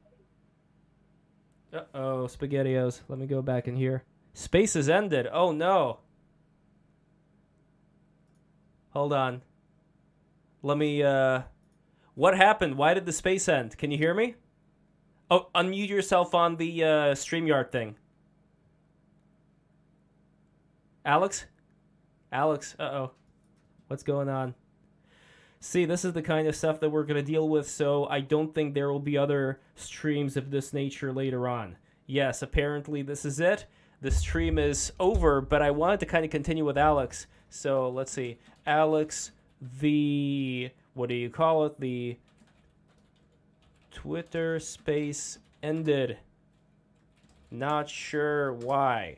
So for all the people who are still sticking with us here, I want to find out what exactly is going on. I'm not sure who Alex is talking with right now, because look, I'm looking at this thing and it says Elon Musk Insider, play recording. I don't think it's recording anymore. I don't know what's going on. He's talking. I don't know who he's talking to. I'm going to see what's going on. Maybe I'm the one with the problem. Maybe I'm the one who is not having the right signal here. But let's see. Look, I'm going to go back in here. I'm going to scroll down. In fact, let me just go to one of their profiles, Steven Steele. Am I seeing it? No, I'm not seeing it. Yeah, so activate your StreamYard on StreamYard. Go to StreamYard. Can you hear me? Hello? Oh, no. Well, look, Alex, I don't know what's going on. I don't know why it ended, but I am still on StreamYard right now. So go in here right now. Go into StreamYard so I can talk to you. Wait, can I unmute you? Oh, maybe I can. Oh, okay, so you chose to mute yourself. I cannot unmute you. But can you hear me? Can you hear me, Alex? Alex? Well, this is what I'm dealing with right now, so We're gonna figure this out. I want Alex to get some last words here, at least on BTR, at least for all of you stranglers along who are watching this. So yeah, Alex, let me write him a message real quick just to figure this out. And while I'm writing, yeah, see, I can't do shout-outs while I'm writing the message, but thank you, Thomas Ramirez, for watching this. Really appreciate it. Let me go back in here and see what exactly is crack-a-lackin'. Let's see what's going on. Blah, blah, blah, blah, blah. So, yeah, I just want to talk through StreamYard if I can. I'm still on StreamYard. Parting words for break the rules. Oh, he's gone now. All right, I'm going to see if there are any parting words for break the rules. Maybe there will, maybe there won't be. But in general, I don't know what to say, fellas. As far as this stream goes, it was an interesting experiment, don't get me wrong, but there are so many crashes going on in this thing. It is extremely unstable. It is a good start. I hope it's going to improve over time. But again, a lot of these crashes, they don't even depend on whatever's going on with my phone. Like, these are things that I'm going to have to deal with regardless of whether I'm using an emulator or not. So, I don't know. It's interesting, but here we go. Here we go. I hear somebody in the thing. Here. Alex, brother, thank you so much for coming back in last minute. I just want you to say some final stuff here for the audience that are watching this on Break the Rules. Cool. Yeah, no, I mean, this was fun. Unfortunately, we got cut off, but almost kind of poetically, maybe that's the way it should have ended. I don't know. That was fun. Oh, it was a lot of fun. But I definitely appreciate your views on a lot of these different things. And I think it was important that we had Drew on as well to talk about his side of it. Because these are not communities that usually end up meeting together. Like, usually there's much more of a, let's say, and I don't want to call Drew unprofessional, but like more of a professional kind of community that's geared towards people who like technology, like talking about Neuralink, like talking about all this stuff, a lot of scientific-minded discussions. Then there are also things that go more into the realm of the woo, to put it that way. But at the same time, I would not necessarily discount that either, because if we look at, for example, people like Jack Parsons, for instance, of Jet Propulsion Laboratory, this was somebody who was instrumental during World War II in the advance of rocketry. He was a disciple of Aleister Crowley. He engaged in all kinds of sex magic. So these things, I see them actually linked incredibly a lot. Like if we have Nikola Tesla, who was able to visualize things much like some advanced meditator would. If we had somebody like what's his name? Shame on me, Isaac Newton. Isaac Newton practiced extensively alchemy, which, from what I understand, did not necessarily have to do with turning lead into gold. What it was a way to transmute, let's say if you believe in this stuff, to transmute one's character into a higher spiritual realm. Like the entire idea of transcending where we are right now into some higher sphere. That's what alchemy was all about.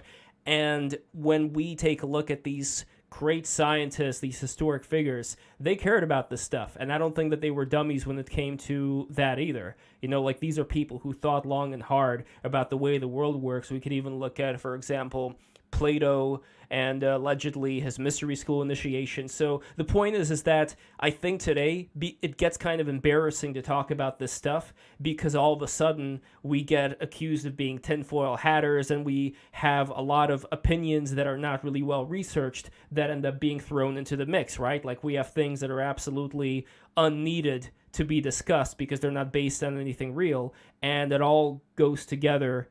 And that's kind of the issue that I'm trying to figure out. How do we deal with this? How do we actually get the diamond in the rough when it comes to things that may actually exist, may actually be real, that are substantial, and that do have so much to say about who we are, what this reality is all about? And just like as a final thing, I'm curious if you have any thoughts on that matter. Yeah, so look, I mean, what we did today, right, which was something I've been trying to do over Twitter over the last few months, is to build a bridge. Because through COVID and through the whole dissident activity, and I'm not going to get into too many details because I know we're in YouTube, I've been introduced to people who are very thoughtful and have much broader range of perspectives, right? Had I not dug in and, quote unquote, done my own research. By the way, this is my Substack. Do your own research at substack.com. Right. I would have been one of the other guys, right? I would have been the, follow the science, bro, kind of people. But I did dig in, and I found things that were extremely concerning from a dry scientific perspective, to be completely honest with you. I didn't, consult with, Thelema or Crawley to get there. But through that and through sort of sharing my perspective, I attracted a group of people who, I got to know, who are a lot more tuned in to very different ways of approaching reality and the world and their choices and all sorts of things. And for me, things are upside down right now, right? Like things I used to trust, I'm having to reconfigure my life, and I don't know what I think about half the things anyway. But I do feel that it is my obligation, since positionally I'm in this spot where I'm in this crossroads, to sort of help convey at least the reasoning behind some things that they see and they perceive as part of this kind of technocratic sort of blob, right, that is out to get them. And I think there's a lot, as their own opinions are often misrepresented and trivialized and cartoonified, right, and turned into caricatures. Klaus Schwab, for instance, that's a very cartoonish... Schwab, dude, like the guy, it's like he's doing it on purpose. I don't know how you get a Klaus Schwab. It is a mystery. But regardless, right, like you can cartoonify the other side, right, and say like, oh yeah, well, Elon is part of the World Economic Forum, and the truth is he wasn't. He was invited. They put him on a list. They published his name, and he said no, but nobody knows that, right? So there's a lot of nuance. If you think that your worldview is being misrepresented, just know that this happens to other worldviews, and if you would like your worldview to get a better hearing from others, be pretty sure that the worldviews of others that you may caricature are much less one-dimensional, two-dimensional than they sound, right? So I, for myself, have resolved simply not take third-hand accounts anymore for any community, right? When somebody tells me like, oh, have you heard about these people? And they're like, so like this and so like that, and I can't even believe that these people exist. I'm like, yeah, actually, not only can I not believe it, I actively don't believe you, right? Because people are people, and they must have a reason for what they're doing. Nobody's inherently like waking up in the morning and thinking like, how can I murder millions of people? I don't know, maybe somebody is, but like, broadly speaking, people have reasons for what they do, and you have to understand how the story works in their own head. So I'm radically more open than I used to be about all sorts of different approaching the world. I think a lot of this stuff, by the way, is vocabulary, right? If I talk about magic, I sound like a crazy person. But if I talk about like systemic amplification of effects crossing systemic boundaries, I sound like a scientist, and I might be saying exactly the same thing. So I think this translation and this cross-pollination is something that's being enabled on Twitter with this new sort of management, which is amazing, and B, something that is exciting and something we should engage in without judgment. Absolutely, and I look forward to engaging in much more conversations with you. And I'm not sure about Twitter Spaces. It may be a little bit too buggy right now in general for the people who are using it for it to be a continuous stream. As we saw before, I was not the host, but the thing ended up crashing, so it had no connection with the emulator, the reason for why it crashed. That's a native issue inside of Twitter Spaces itself. What I'm going to do is I would love to participate in more of these Twitter Spaces, and I'd love to participate with you, but I would also love to have you as a guest on Break the Rules kind of as is, kind of like what's going on right now. And I think that you are an incredibly thoughtful human being, and you bring so much to the table, and I really appreciate what you're doing. Good to chat, man. Thanks for setting all this up. Thank you, Stephen. And with that, guys, thank you so much for watching. The people who are still here right now after all of that, thank you so much. Be sure to hit that subscribe button, hit the like button, click the bell. Patreon.com/breaktherules is where you go. Become a patron today. You're going to get a lot of wonderful things, including the magnets that my father, Alexandros Marinos, created. Here, you can actually see the screen now. You see these beautiful magnets? These are the magnets that my father created, and they could be yours if you become a $20 patron. So I guarantee you're going to love these magnets, and if you become a $50 patron, you are going to get custom magnets, whatever design you want. So with that being said, thank you guys so much for watching. Oh, where could we find you, by the way? Here, Alex, I was looking at Steven Steele's profile. Let me get to your profile over here on the screen so the people will see it, and let us know where else we can if find you it. look at my Twitter profile, my Twitter profile is what you see down here on the screen at Alexandros M. I've linked my Substack, which is doyourownresearch.substack.com, and I write at longer length there, though it is, a lot of my recent content is about a certain horse medicine, so I don't know. Well, I look forward to reading it and having everybody read it, and this is very important stuff. All right, guys, that's it. Thank you so much for watching. Mwah!